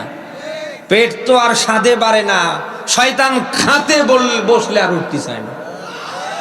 আদম নবী থেকে বিশ্ব নবী সাল্লাল্লাহু আলাইহি ওয়াসাল্লাম পর্যন্ত একটা নবী, একটা রসুলের পেট আপনি দেখান এত বড় ছিল, আপনার পেট বাড়ে কেন? কেন? তার মানে তাদের কর্মকাণ্ডের সাথে, কর্মনীতির সাথে, কর্মপদ্ধতির সাথে আপনার কাজ কামের কোনো মিল নেই। তারা যখন খাতে বসেছে, পেটটাকে তারা 3 ভাগ করেছে, 1 ভাগ খানা, 1 ভাগ পানি, আর 1 ভাগ রেখেছে খালি। আর আপনি খেতে বসে গলা পর্যন্ত উঠে যায়, আরো বলেন যে ভাই এ কি মিষ্টি নেই, এ কি ফ্রিজের পানি নেই? খেতে খেতে শয়তান মারা যাচ্ছে, তাও পানি টানছে। পানি খাওয়া যখন শেষ, বলছে ভাই হাকিমপুরি জর্দা দিয়ে পান নেই।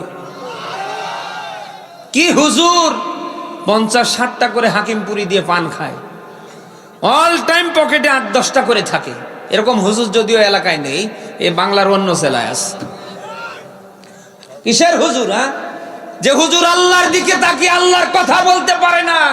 আমি স্পষ্ট মাসলা দিয়ে গেলাম, ওটা হুজুর না, ওটা জামানার সবচেয়ে বড় জালিম।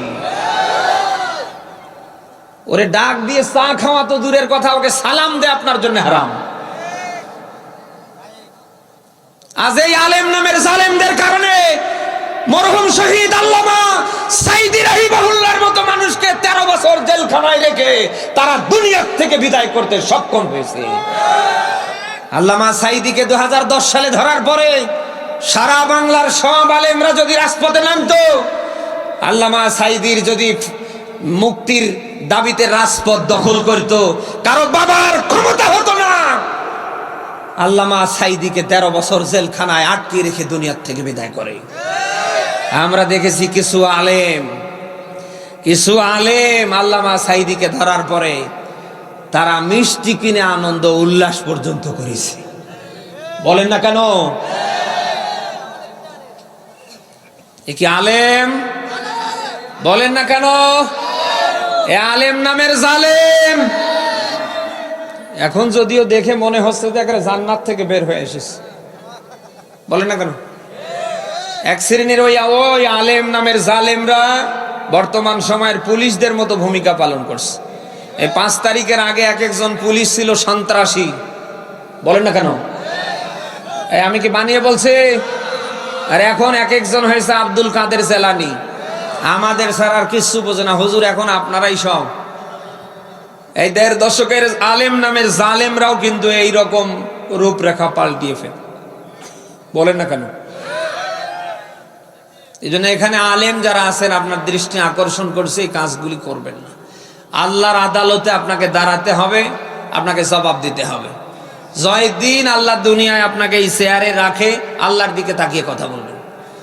যদি বলেন যে না আমার দ্বারা সম্ভব, থাকেন। আর যদি বলেন যে না ও দরকার নেই, ছেড়ে দেন, প্রয়োজনে পানের দোকান করে খান, তাও আখিরাতে বাঁচতে পারবেন।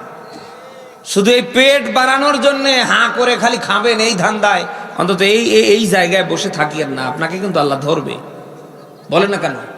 আল্লাহ তাআলা জাতির এই ক্লান্তি লগ্নে সব আলেমদেরকে যেন আল্লাহ তাআলা আগামীর বাংলাদেশ কোরআন দিয়ে চালানোর পক্ষে এক প্ল্যাটফর্মে এনে দেয়। আমরা সবাই বলছি আমিন। আমরা কি আগামীর বাংলাদেশ কোরআন দিয়ে চলুক আমরা কি দেখতে চাই না? কারা চাই দেখি? লিল্লাহে তাকবীর। আল্লাহ যেন জমিনটা আমাদের জন্য উর্বর করে দেয়।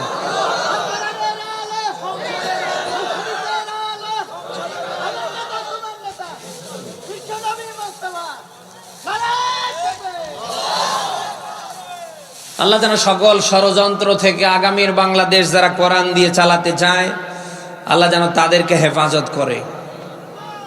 সবাই বলে আমিন। দরুদ ও সালাম মানবতার মহান নবী মুহাম্মদ রাসূলুল্লাহর উপর পড়েন সাল্লাল্লাহু আলাইহি ওয়াসাল্লাম। আমি আপনাদের সামনে সূরা মুদ্দাসসিরের 38, 39 দুইটা আয়াত পড়েছি। থাকবেন তো? একটু সবাই জবান খুলে বলেন আউযু বিল্লাহি মিনাশ শাইতানির রাজিম, বিসমিল্লাহির রহমানির রহিম, কুল্লু নাফসিন বিমা কাসাবাত রহিনা ইল্লা আসহাবাল ইয়ামিন।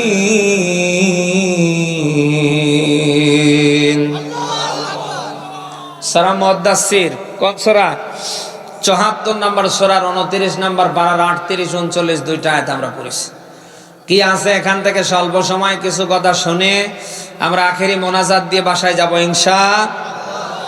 আল্লাহ পাক বলেন কুল্লু নাফসিম বিমা কাসাবাত রহিনা। আল্লাহ তাআলা বলেন কিয়ামতের ময়দান যেদিন কায়েম হবে, প্রত্যেকটা মানুষ রহায়ানুন, রহিন, রহিন মানে আটকা পড়া, রহিন মানে ধরা খাওয়া, রহিন মানে জেলখানা তথা জাহান্নামে যাওয়া। আল্লাহ বলেন কিয়ামতে প্রত্যেকটা মানুষ ধরা খাবে, আটকা পড়বে, জাহান্নামে যাবে তার কর্মের কারণে। কিসের কারণে? বেরোজগারবাসী আপনাকে আমি আবারও বলছি, আপনার কর্ম যেমন হবে কিয়ামতে আল্লাহ আপনাকে তেমন প্রতিফল দেবে। আপনি যেমন কর্ম করবেন আপনাকে আল্লাহ তেমন দেবে। আপনি দুনিয়ায় যদি আল্লাহর বিধান কায়েমের পক্ষে থাকতে পারেন, আল্লাহর কোরআন দিয়ে আপনি চলতে পারেন, অন্যরা চলবে ওই পক্ষে হাত রাখতে পারেন, কিয়ামতের কঠিন মুসিবতের দিন আল্লাহ ওই রকম ফলাফল আর আপনাকে দেবে। আর আপনি যদি শয়তানের আইন প্রতিষ্ঠার পক্ষে, বাতিলকে খুশি করার জন্য আপনি কাজ করেন, আপনাকে কিন্তু আল্লাহ ওরকমই প্রতিফল দেবে। আল্লাহ কি জুলুম করে? বলেন বলেন। নারী হোক আর পুরুষ হোক, যারা এই দুনিয়ায় ভালো কাজ করবে মহান আল্লাহ তাদেরকেই ভালো ফলাফল দেবে। আর আল্লাহর ভালো ফলাফলের জায়গার নাম হচ্ছে জান্নাত। নাম কি বলেন? গোটা কোরআন শরীফ আপনি দেখবেন জান্নাত শব্দ কোরআনে যত জায়গায় আছে, এই জান্নাত শব্দের আগে একটা জিনিস খুব আল্লাহ উজ্জ্বল করে দিয়েছে। আল্লাহ তাআলা তামাম পৃথিবীর মানুষদেরকে বোঝাতে চায়, ঈমান নিয়ে যদি পৃথিবীতে কেউ ভালো কাজ করে, নেক কাজ করে, মহান আল্লাহ বলছেন আমি তাদেরকে জান্নাতে প্রবেশ করাবো। আল্লাহর কোরআন দিয়ে নিজে চলতে পারা, আগামীর বাংলার 18 কোটি মানুষ চলতে পারে, এই কাজটা ভালো কাজ না মন্দ? আরো জোরে। আল্লাহর আইন দিয়ে আগামীতে দেশ চলুক, দেশে চুরি ডাকাতি ছিনতাই রাহাজানি খুন খারাপি বন্ধ হোক, এটা ভালো না মন্দ? বলেন। আপনি যদি দুনিয়ায় জান্নাতে যেতে চান, আপনাকে আমি বলছি যদি আপনার ঈমান থাকে, আপনার প্রথম নাম্বার কাজ হবে ভালো কাজ করা। কি করা? সবাই বলেন।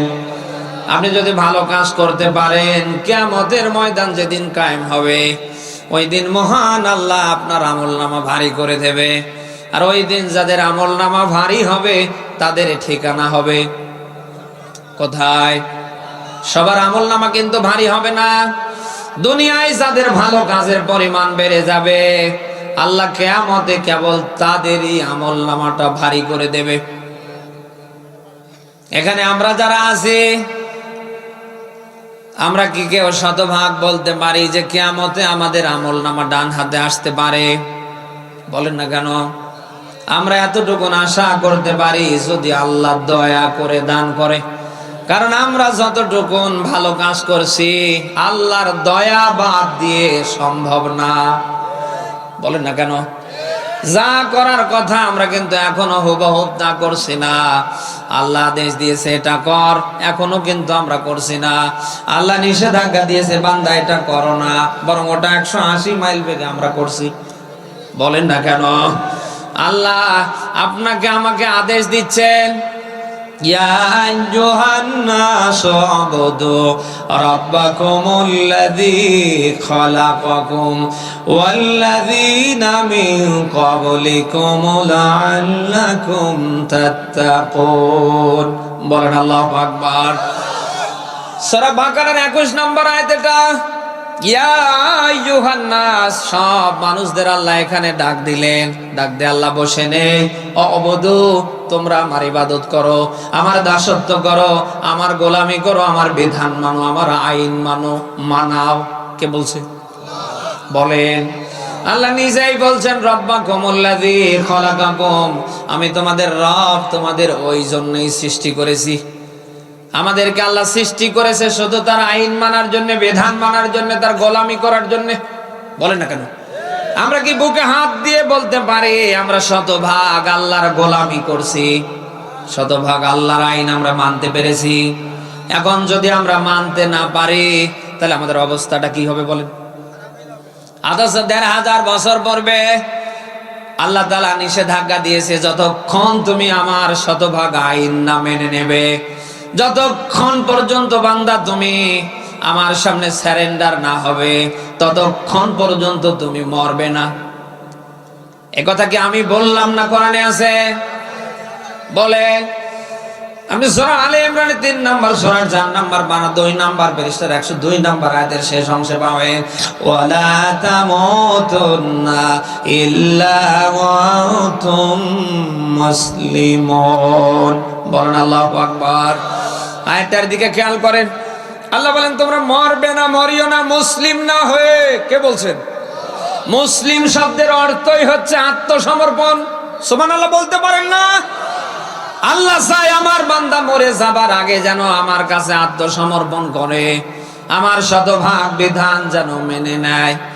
আপনি সূরা জুমার 54 নম্বর আয়াতে আপনি একই ব্যাখ্যা পাবেন, ওয়ানিবু ইলা রাব্বিকুম ওয়াসলিমু লা। আল্লাহ নিজেই ডাকছে বান্দা তোমরা আমার দিকে ফিরে আসো, ওয়াসলিমু লা, তোমরা আমার কাছে সারেন্ডার করো, আমার শতভাগ বিধান মেনে নাও। কে বলছে? আরো জোরে বলেন। মরার আগে, মরে যাবার আগে যদি আপনি শতভাগ নিজেকে আল্লাহর কাছে সুপর্দ করতে না পারেন, আল্লাহর বিধান শতভাগ নিজে মানবেন, মানানোর পক্ষে যদি আপনি হাত রাখতে না পারেন, মরে যাবেন কিন্তু আপনি মুসলিম না, ঈমান পাবেন না, বেঈমান হয়ে। আর দুনিয়ায় যারা মরার সময় ঈমান পাবে না, যারা মুসলিম হয়ে মরতে পারবে না ১৫০০ বছর পূর্বে আল্লাহ তাদের জন্য ব্যাখ্যা দিয়েছেন, ইন্নাল্লাযীনা কাফারু ওয়া মাতু ওয়া হুম কুফফার উলাইকা আলাইহিমু লানাতুল্লাহি ওয়াল মালাইকা ওয়ান নাসি আজমাইন। বলেন আল্লাহু আকবার। এটা সূরা বাকারার 161 নম্বর আয়াত বলছি। আয়াতটার দিকে খেয়াল করেন। আল্লাহ তাআলা বলেন, নিশ্চয় যারা কুফরি করে এবং এই অবস্থায় যারা মরে যায় ওদের উপরে আমি আল্লাহর লানত, আমার ফেরেশতাদের লানত, ওয়ান নাস আজমাইন, তামাম পৃথিবীর মানুষের লানত। এই আপনি কি কথা শুনতেছেন?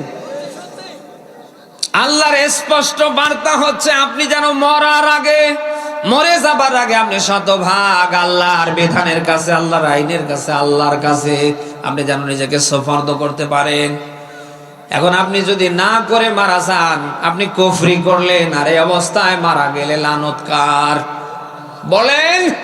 আল্লাহ বলেন আমার লানত, আমার ফেরেশতাদের লানত, ওয়ান নাস আজমাইন, তামাম পৃথিবীর মানুষের লানত। আমি আপনাদের মাঝে জানতে চাই, এই অবস্থায় যদি আপনি মরে যান, আপনি লানত প্রাপ্ত কার? বলেন। আপনার ইন্তেকালের পরে যত বড় হুজুর এসে জানাজা দেখ, এটা আল্লাহ নেয়? স্বয়ং কাবার ইমাম এসেও যদি জানাজা দেয়, এটা আল্লাহ নেবে না? এই জন্য আপনার আমার প্রত্যেকের কাজ হবে কালকে থেকে শতভাগ আল্লাহর আইন, আল্লাহর বিধান যেন আমরা মানতে পারি। এই জন্য আমাদের বানিয়েছে কে? বিনিময়ে তামাম পৃথিবীতে যা দেখছেন সব আল্লাহ আপনার আমার জন্য অধীন করে দিয়েছে। এই যে বিশাল আসমান, একটা খুঁটি নেই, পিলার নেই, মাথার উপরে আল্লাহ ঝুলিয়ে রেখেছে। বিশাল জমিন আল্লাহ বিছানা বানার মতো বানিয়ে দিয়েছে। এই আসমান জমিন যেন তার ভারসাম্য হারাতে না পারে, এই জন্য আল্লাহ তাআলা জমিনের উপরে বড় বড় পাহাড় দাঁড় করে রেখেছে। রাখেনি? এক কথায় আপনি যত কিছু দুনিয়ায় দেখছেন সব আল্লাহ বানিয়েছে মানুষের জন্য। আর মানুষকে একমাত্র কেবলমাত্র আল্লাহ বানিয়েছে তার বিধান শতভাগ মানবে এবং মানানোর পক্ষে কাজ করবে। ওই জন্য আপনি নিজে যদি মেনে মারা যান, কিয়ামতে ধরা খাবেন। আপনি নিজেও মানবেন, অন্যরা কি করে মানবে এই পক্ষে কাজ করবেন। একা একা বাঁচার নাম ইসলাম না। আজ তো কি হয়, হোক গা লা ইলাহা ইল্লাল্লাহ, এ স্লোগান চলছে না? সামনে কত কিছু হয়ে যাচ্ছে, কোনো অসুবিধা নেই। আমাদের স্লোগান একটা, কি হয়, হোক গা লা ইলাহা। বলেন না কেন? আপনি একা একা সেফ হবেন, একা একা বাঁচবেন, এর নাম কিন্তু ইসলাম না। আপনি নিজে বাঁচবেন, অন্যকে বাঁচাবেন, এর নাম। সবাই বলেন। ১৫০০ বছর পূর্বে মেসেজটা আল্লাহ সূরা তাহরিমের ৬ নম্বর আয়াতে দিয়েছেন। আল্লাহ নিজেই তামাম পৃথিবীর ইমানদারদেরকে এই জায়গায় এক করে ফেলছেন। ইয়া আইয়ুহাল্লাযীনা আমানু, আল্লাহ নিজেই ডাকছেন, হে ইমানদারগণ, বিশ্বাসীরা, ও আনফুসাকুম ওয়া আহলিকুম নারা, তোমরা নিজেরা জাহান্নাম থেকে বাঁচো, ওয়া আহলিকুম নারা, তোমাদের আহালদেরকে জাহান্নাম থেকে বাঁচাও। কে বলছে? বলেন বলেন। এই আয়াত থেকে সব আলেমরা ব্যাখ্যা দিয়েছে, একা একা বাঁচার নাম ইসলাম না। আপনি নিজেও বাঁচবেন, আপনার আহাল, আপনার পরিবার। এক কথায় বাংলাদেশে যত মুসলিম সব আহাল। সব কি? আরো জোরে বলেন। আপনি নিজে বাঁচবেন, অন্যরা কি করে বাঁচে ওই পক্ষে কাজ করবেন। আজ আমরা দেখতে পাই অন্যরা বাঁচবে কি করে, নিজের বাঁচার নামে নেই। এখানে কত মানুষ বসে আছে, আপনি মিলান ইসলামের ফরজ বিধান ১০০-র ভেতরে, ওর ভেতরে ১০টাও নেই। বলেন না কেন? আল্লাহ আদেশ দিয়েছে, আকিমুস সালাহ, নামাজ প্রতিষ্ঠা করো, ওয়াতুজ যাকাত, যাকাত দাও। এই জায়গায় কত মানুষ বসে আছে, আপনি মিলান এশারের নামাজটা পর্যন্ত পড়ে আসেনি, অনেকে জুমা পর্যন্ত পড়ে না। নামাজের কথা বললে আরো রাগ করে, নামাজ না পড়লে কি হবে, ঈমান পাকা আছে। আমি বানিয়ে বলছি না, এই যে চাচা কি, আমি কি শেষ করে দেব নাকি ভাই?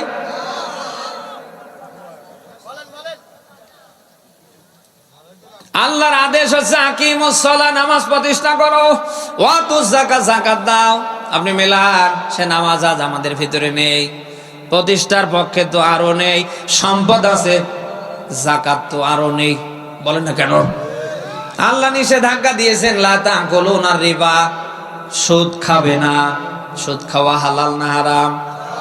অথচ 180 মাইল বেগে ওটা আমরা খাচ্ছি। মাথায় টুপি, মুখে দাঁড়িয়ে, পোশাক আশাক দেখলে মনে হয় জান্নাত থেকে পালিয়ে এসেছে। আপনি মিলান, লোকটা সুদ খাওয়ার জম। এখন তো মসজিদে জমার নামাজের সামনের কাতারে যারা বসে থাকে, হাতে গোনা কয়েকটা বাদ দিয়ে অধিকাংশ গুলো সুদখোর, অধিকাংশ গুলো অবৈধ সম্পদের মালিক। মসজিদ কমিটির নাম নাই, আমি নাই নিলাম। সারা বাংলাদেশে 4.5 লক্ষ থেকে 5 লক্ষ মসজিদ আছে। আপনি বললেন হাতে গোনা হয়তো কয়েকটা মসজিদ বাদ পড়তে পারে, এছাড়া যত মসজিদ এই দেশে আছে অধিকাংশ কমিটিতে দেখবেন সুদখোর, দুর্নীতিবাজ। কত ভালো ভালো মানুষ আছে, তাদেরকে দেয়া হয় না। যারা দুর্নীতিবাজ, যারা অবৈধভাবে সম্পদের পাহাড় করেছে, যার বাবার 10 টাকা ছিল না, এই মাত্র কয়েকটা দিনের ব্যবধানে সে এখন 10 কোটি টাকার মালিক। এত সব জিবরাইল রাতের বেলা নাজিল করে দিয়েছে। হ্যাঁ, আল্লাহ যেটা আদেশ দিয়েছে জীবন যাকার থাক, আপনার কাজ হবে ওটা আঁকড়ে ধরা। যেটা আল্লাহ নিষেধাজ্ঞা দিয়েছে আপনার কাজ হবে ওটা ঘেন্না করে ছেড়ে দেয়া। বলেন না কেন? এর নাম কি? বলেন, এর নাম কি? আমরা পারছি না। আমাদের মনে যেটা চায় আমরা সেটা মানছি। আমাদের মানে একটু যদি আমাদের বিরুদ্ধে চলে যায় ওটা আমরা ছেড়ে দিচ্ছি। এর নাম কি ইসলাম? আপনি কি আল্লাহর বিধান দিয়ে চলবেন না আপনার নিয়ম নীতি দিয়ে আল্লাহর বিধান চলবে? বলেন। আল্লাহ যেটা নিষেধাজ্ঞা দিয়েছে ওটা আপনি 180 মাইল বেগে করছেন, খাচ্ছেন।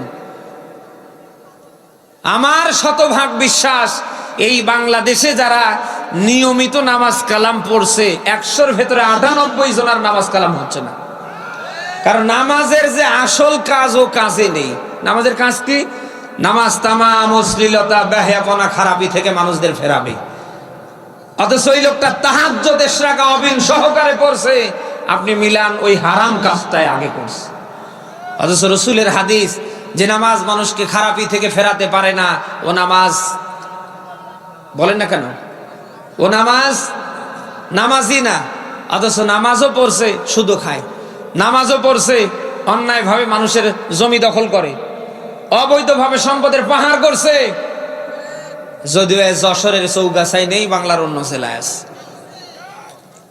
আপনার বিবেকের কাছে প্রশ্ন করছি, আপনি এই যে হারাম খাচ্ছেন, খেয়ে যে নামাজ পড়ছেন, রোজা রাখছেন, আপনি যত ভালো কাজেই করছেন, এটা কি কবুল হয়?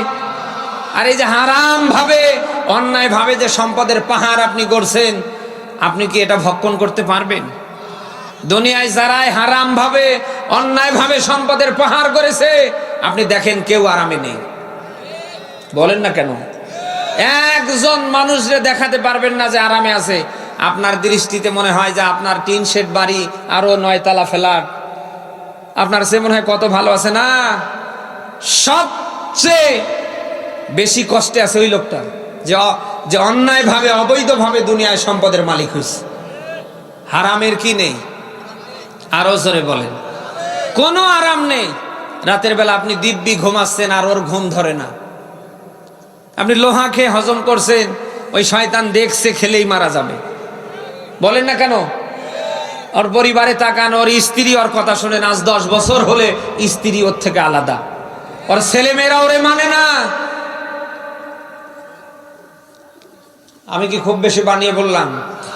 হারামের কি নেই বলেন তো? এই 1.5 দশকে যারা ক্ষমতায় জোর করেছিল, তারা দেখেন কত কিছু করেছে। বিশাল বিশাল ফ্ল্যাট পড়ে আছে, এরপরে BMW গাড়িগুলো পড়ে আছে, কেউ ভোগ করতে পারছে? তাহলে আপনি হারাম ভাবে, অন্যায় ভাবে এই যে সম্পদের পাহাড় করছেন কেন আমারে বলেন? আরে ভাই, যেটা আপনি করছেন এটা যদি আপনি ভক্ষণে করতে না পারেন, এটা করা না করা কি সমান না? হ্যাঁ।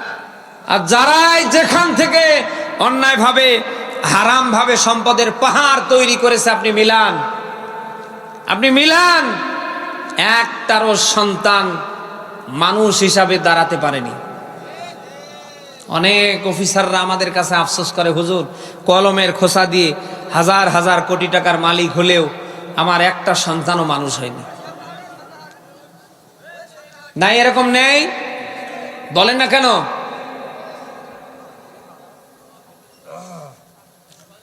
পেরোজ যশোরবাসী, এই জন্য আপনার আমার কাজ হবে আজরাইল আসার আগ পর্যন্ত আমার আল্লাহর যেটা আদেশ ওটা মানা, আল্লাহর যেটা নিষেধাজ্ঞা ওটা ছেড়ে দেয়া, বর্জন করা।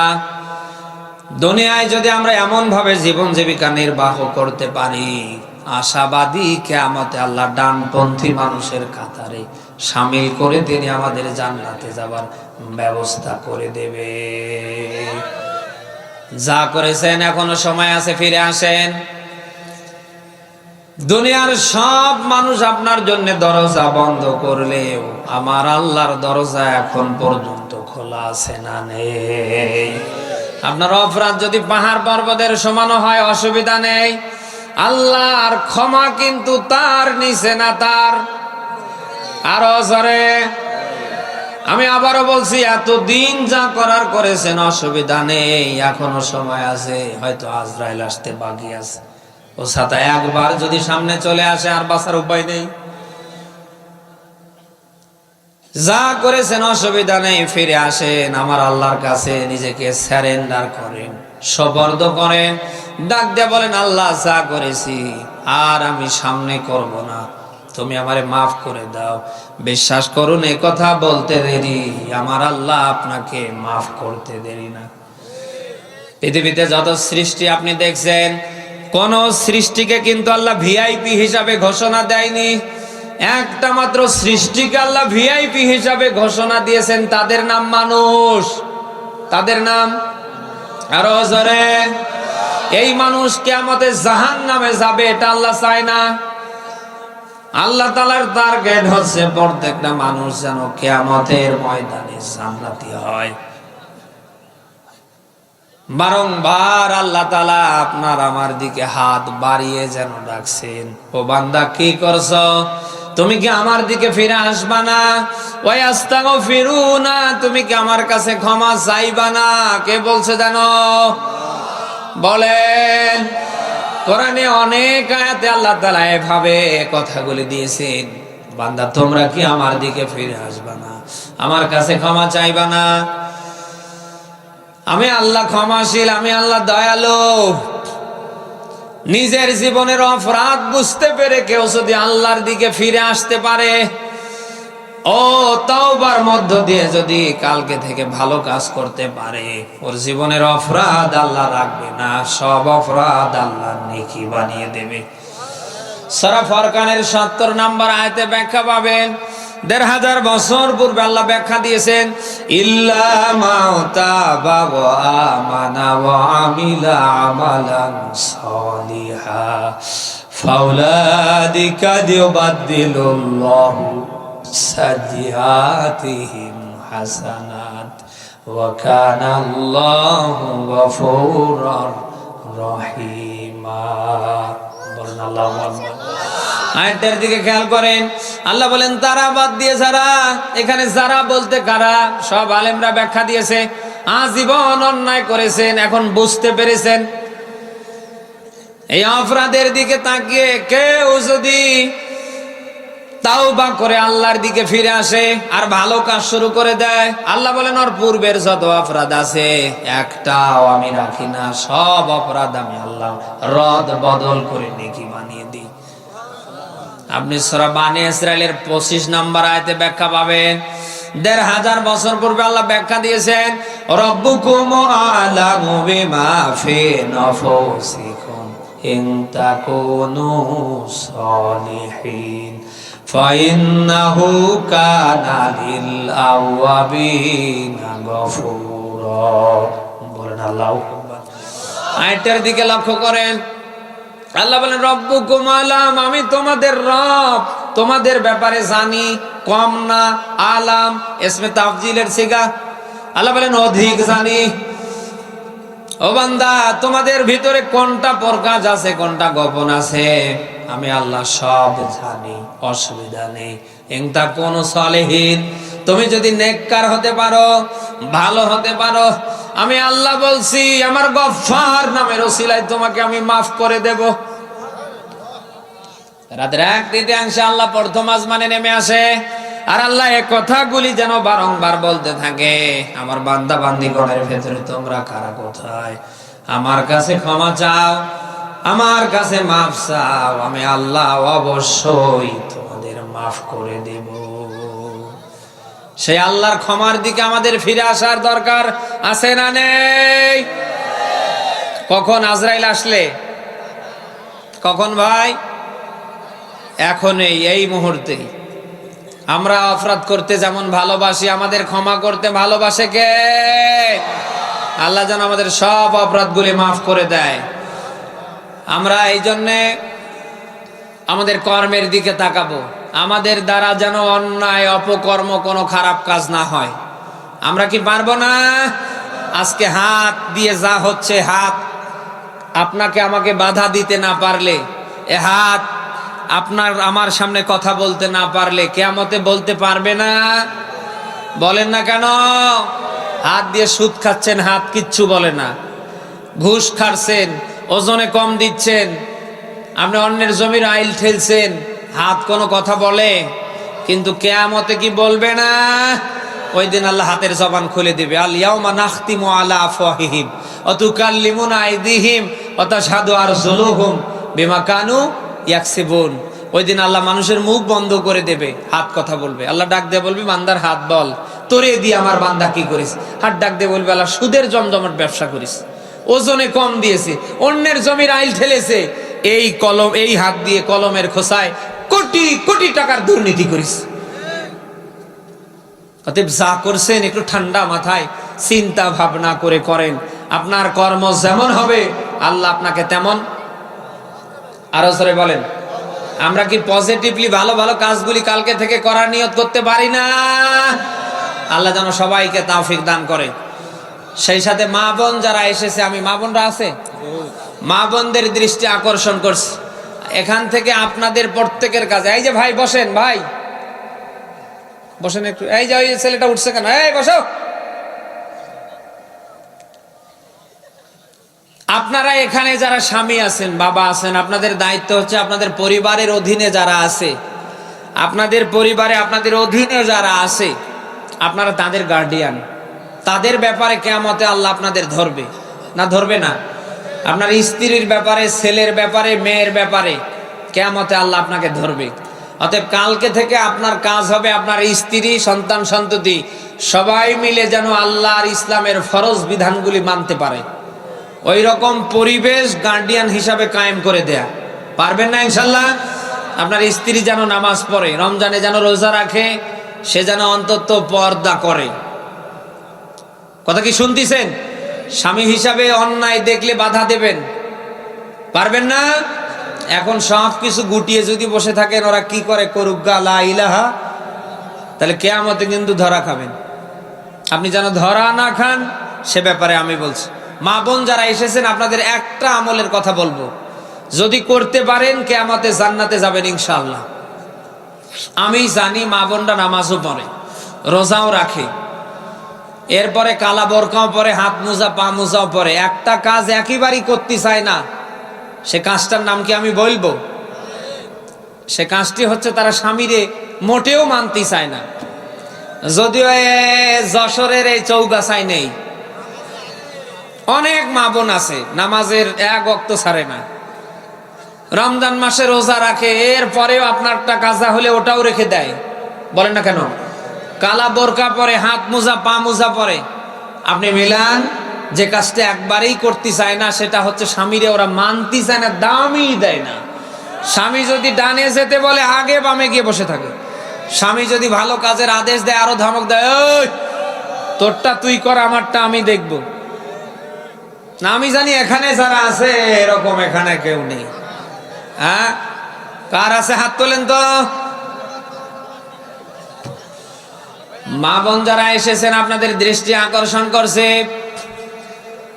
আপনি যতই নামাজ পড়েন, যতই রোজা রাখেন, যতই কালা বোরকা পরেন, আপনি যতই হাত মোজা পা মোজা পরেন, আপনার স্বামীকে যদি মানতে না পারেন, আপনার স্বামী যদি আপনার উপরে রাজি আর খুশি না থাকে, আপনার নামাজে রোজায় পর্দায় কোনো লাভ হবে না। কারণ রাসূলের স্পষ্ট হাদিস, স্ত্রীর উপরে স্বামী যদি রাজি থাকে সরাসরি রাজি থাকবে, আর স্বামী যদি নারাজ থাকে নারাজ থাকবে। কে বলেন? অথচ আমার দেশের মায়েরা নামাজ পড়ে, রোজা রাখে, পর্দা করে, কালা বোরকা পরে, হাত মোজা পা মোজা, যেটা করার কথা ওটা একেবারেই করে না। বলেন না কেন? আমি কি বানিয়ে বলছি? মা বোন যারা এসেছেন, স্বামীর কথা মতো চলবেন, স্বামীকে মানবেন। আল্লাহর পরে, মা বাবার পরে যাদের স্থান তাদের নাম স্বামী। রাসূলের হাদিস, আল্লাহ যদি তাকে বাদ দিয়ে আর কাউকে সেজদা দানের অনুমতি দিত, আমি তামাম পৃথিবীর নারীদেরকে বলতাম তোমরা সবাই স্বামীর পায়ে সেজদা করো। স্বামীর দাম এখানে কম না বেশি? অথচ আমার দেশের মায়েরা সেই স্বামীকে মানতে চায় না। স্বামী যদি বাজার থেকে কিছু নিয়ে আসে মোটেও রাজি না। যত দামি কাপড়ে কিনে আনেন, পোশাক কিনে আনেন, ওদের কাছে ওটা কিচ্ছু মনে হয় না। বলেন না কেন? মা বোন যারা এসেছেন, এই কাজ করা যাবে না। স্বামী যদি 1 টাকা দিয়ে একটা কিছু নিয়ে এসে দেয়, সেটা যেটাই হোক, আপনার কাছে হবে ওটা 1 কোটি টাকার সম্পদ। বলেন না কেন? কিন্তু আমার দেশের মায়েরা তা পারে না। আপনি যত টাকা দিয়েই ওদের জন্য খাবার থেকে কাপড় চোপড় কিনে নিয়ে আসেন, দেখবেন ওদের মন পাবেন না। কোনোভাবে স্বামীকে কষ্ট দেয়া যাবে না। কারণ স্বামী যদি আপনার উপরে নারাজ থাকে, আমি আবারও বলছি, আপনার দুনিয়াও শেষ, আপনার আখেরাতও শেষ। এই জন্য কালকে থেকে কাজ হবে, স্বামী যে কাজ করলে আনন্দ পায় ওই কাজ বেশি বেশি করার প্রতি উৎসাহ দেবেন। বলেন না কেন? স্বামী যে কাজ করলে আনন্দ পায় না, কষ্ট পায়, ওর ধারেও যাবেন না। আমাদের এই দেশে যারা স্বামী, আমরা যারা মা বাবার সন্তান, আমরা প্রত্যেকেই চাই আমরা যেন বৃদ্ধা বয়সে মা বাবার পাশে দাঁড়াই। আমরা চাই না? প্রত্যেকটা সন্তান চাই না? এই জিনিসটা কিন্তু ওরা মানতে পারে না। না, আমি জানি যে এই যে যশোরে হয়তো এরকম নেই, বাংলাদেশের অন্য জেলায় আছে। আজীবন আপনি এত কিছু দিলেন, কোনো নাম পাবেন না। খালি মায়ের জন্য, বাবার জন্য, বোনের জন্য 10 টাকা খরচ করেছেন, যদি জানতে পারে উঠতে আর বসতে তুলনা দেবে। আমি কি খুব বেশি বানিয়ে বললাম? পৃথিবীর সব স্বামীরা চায়, সন্তানরা চায় মা বাবার পাশে দাঁড়াতে পারে না, শুধু মা বোনদের কারণে। মা বোনরা যারা এসেছেন, এই কাজ করবেন না। আপনার কাছে আপনার মা বাবা যেরকম দামি, আপনার কাছে যেরকম মা বাবা সম্মানী, ঠিক আপনার স্বামীর কাছেও তার মা বাবা ওই রকম দামি এবং সম্মানী। আপনার মা বাবা আসলে যেমন আপনি ফ্রিজ খুলে সব কিছু মুহূর্তের ভেতরে রান্না বান্না করে সামনে দেন, আপনার স্বামীর পরিবার থেকে কেউ আসলে তারও মনটা ওই রকম চায়।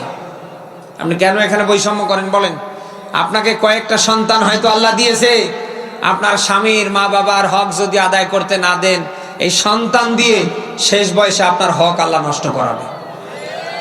অতএব দেশ যেহেতু সংস্কার হচ্ছে, আমরা চাই আপনারা যেন সংস্কার হন, এ বৈষম্য যেন না থাকে। আল্লাহ মা বোনদেরকে 5 ওয়াক্ত নামাজ, রমজানের রোজা সঠিকভাবে পর্দা করবার আল্লাহ যেন তৌফিক দান করে, এবং সেই সাথে স্বামীর তারা শতভাগ যেন খেদমত করতে পারে, ওইরকম যোগ্যতা যেন আল্লাহ মা বোনদের উপরে দান করে। আমরা সবাই বলি আমিন। আমি আয়াতে ছিলাম, যেমন কর্ম তেমন, দুনিয়ায় যারা যেমন কর্ম করবে তাদেরকে তেমন প্রতিফল কে যেন দেবে। আমরা যেন ভালো ভালো কাজগুলি করতে পারি।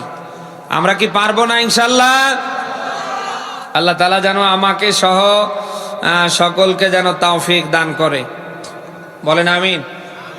আপনারা সবাই জানেন, দেখেছেন, অন্তর্বর্তীকালীন সরকারের বিমান ও পর্যটন এবং ভূমি উপদেষ্টা AF হাসান আরিফ মারা গিয়েছেন। ইন্না লিল্লাহি ওয়া ইন্না ইলাইহি রাজিউন। তিনি স্ট্রোকে সম্ভবত মারা গিয়েছেন। আমরা তার জন্য দোয়া করি, আল্লাহ তার জীবনের ভালো কাজগুলির ওসিলায় যেন তাকে মাফ করে দেয়। সেই সাথে দেশের অন্তর্বর্তীকালীন সরকারের উপদেষ্টা মণ্ডলীতে যারা আছে, আল্লাহ পাক সকলকে যেন এদেশের 18 কোটি মানুষের জন্য কবুল করে।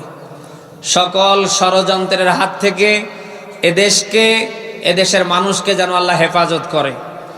বিশেষ করে এতদিন আমরা শুনছিলাম ভারত আমাদের বন্ধু রাষ্ট্র। হাসিনা পালিয়ে যাবার পর থেকে আমরা দেখতে পাচ্ছি আসলে ভারত কি আমাদের বন্ধু রাষ্ট্র? সে আমাদের চরম শত্রু।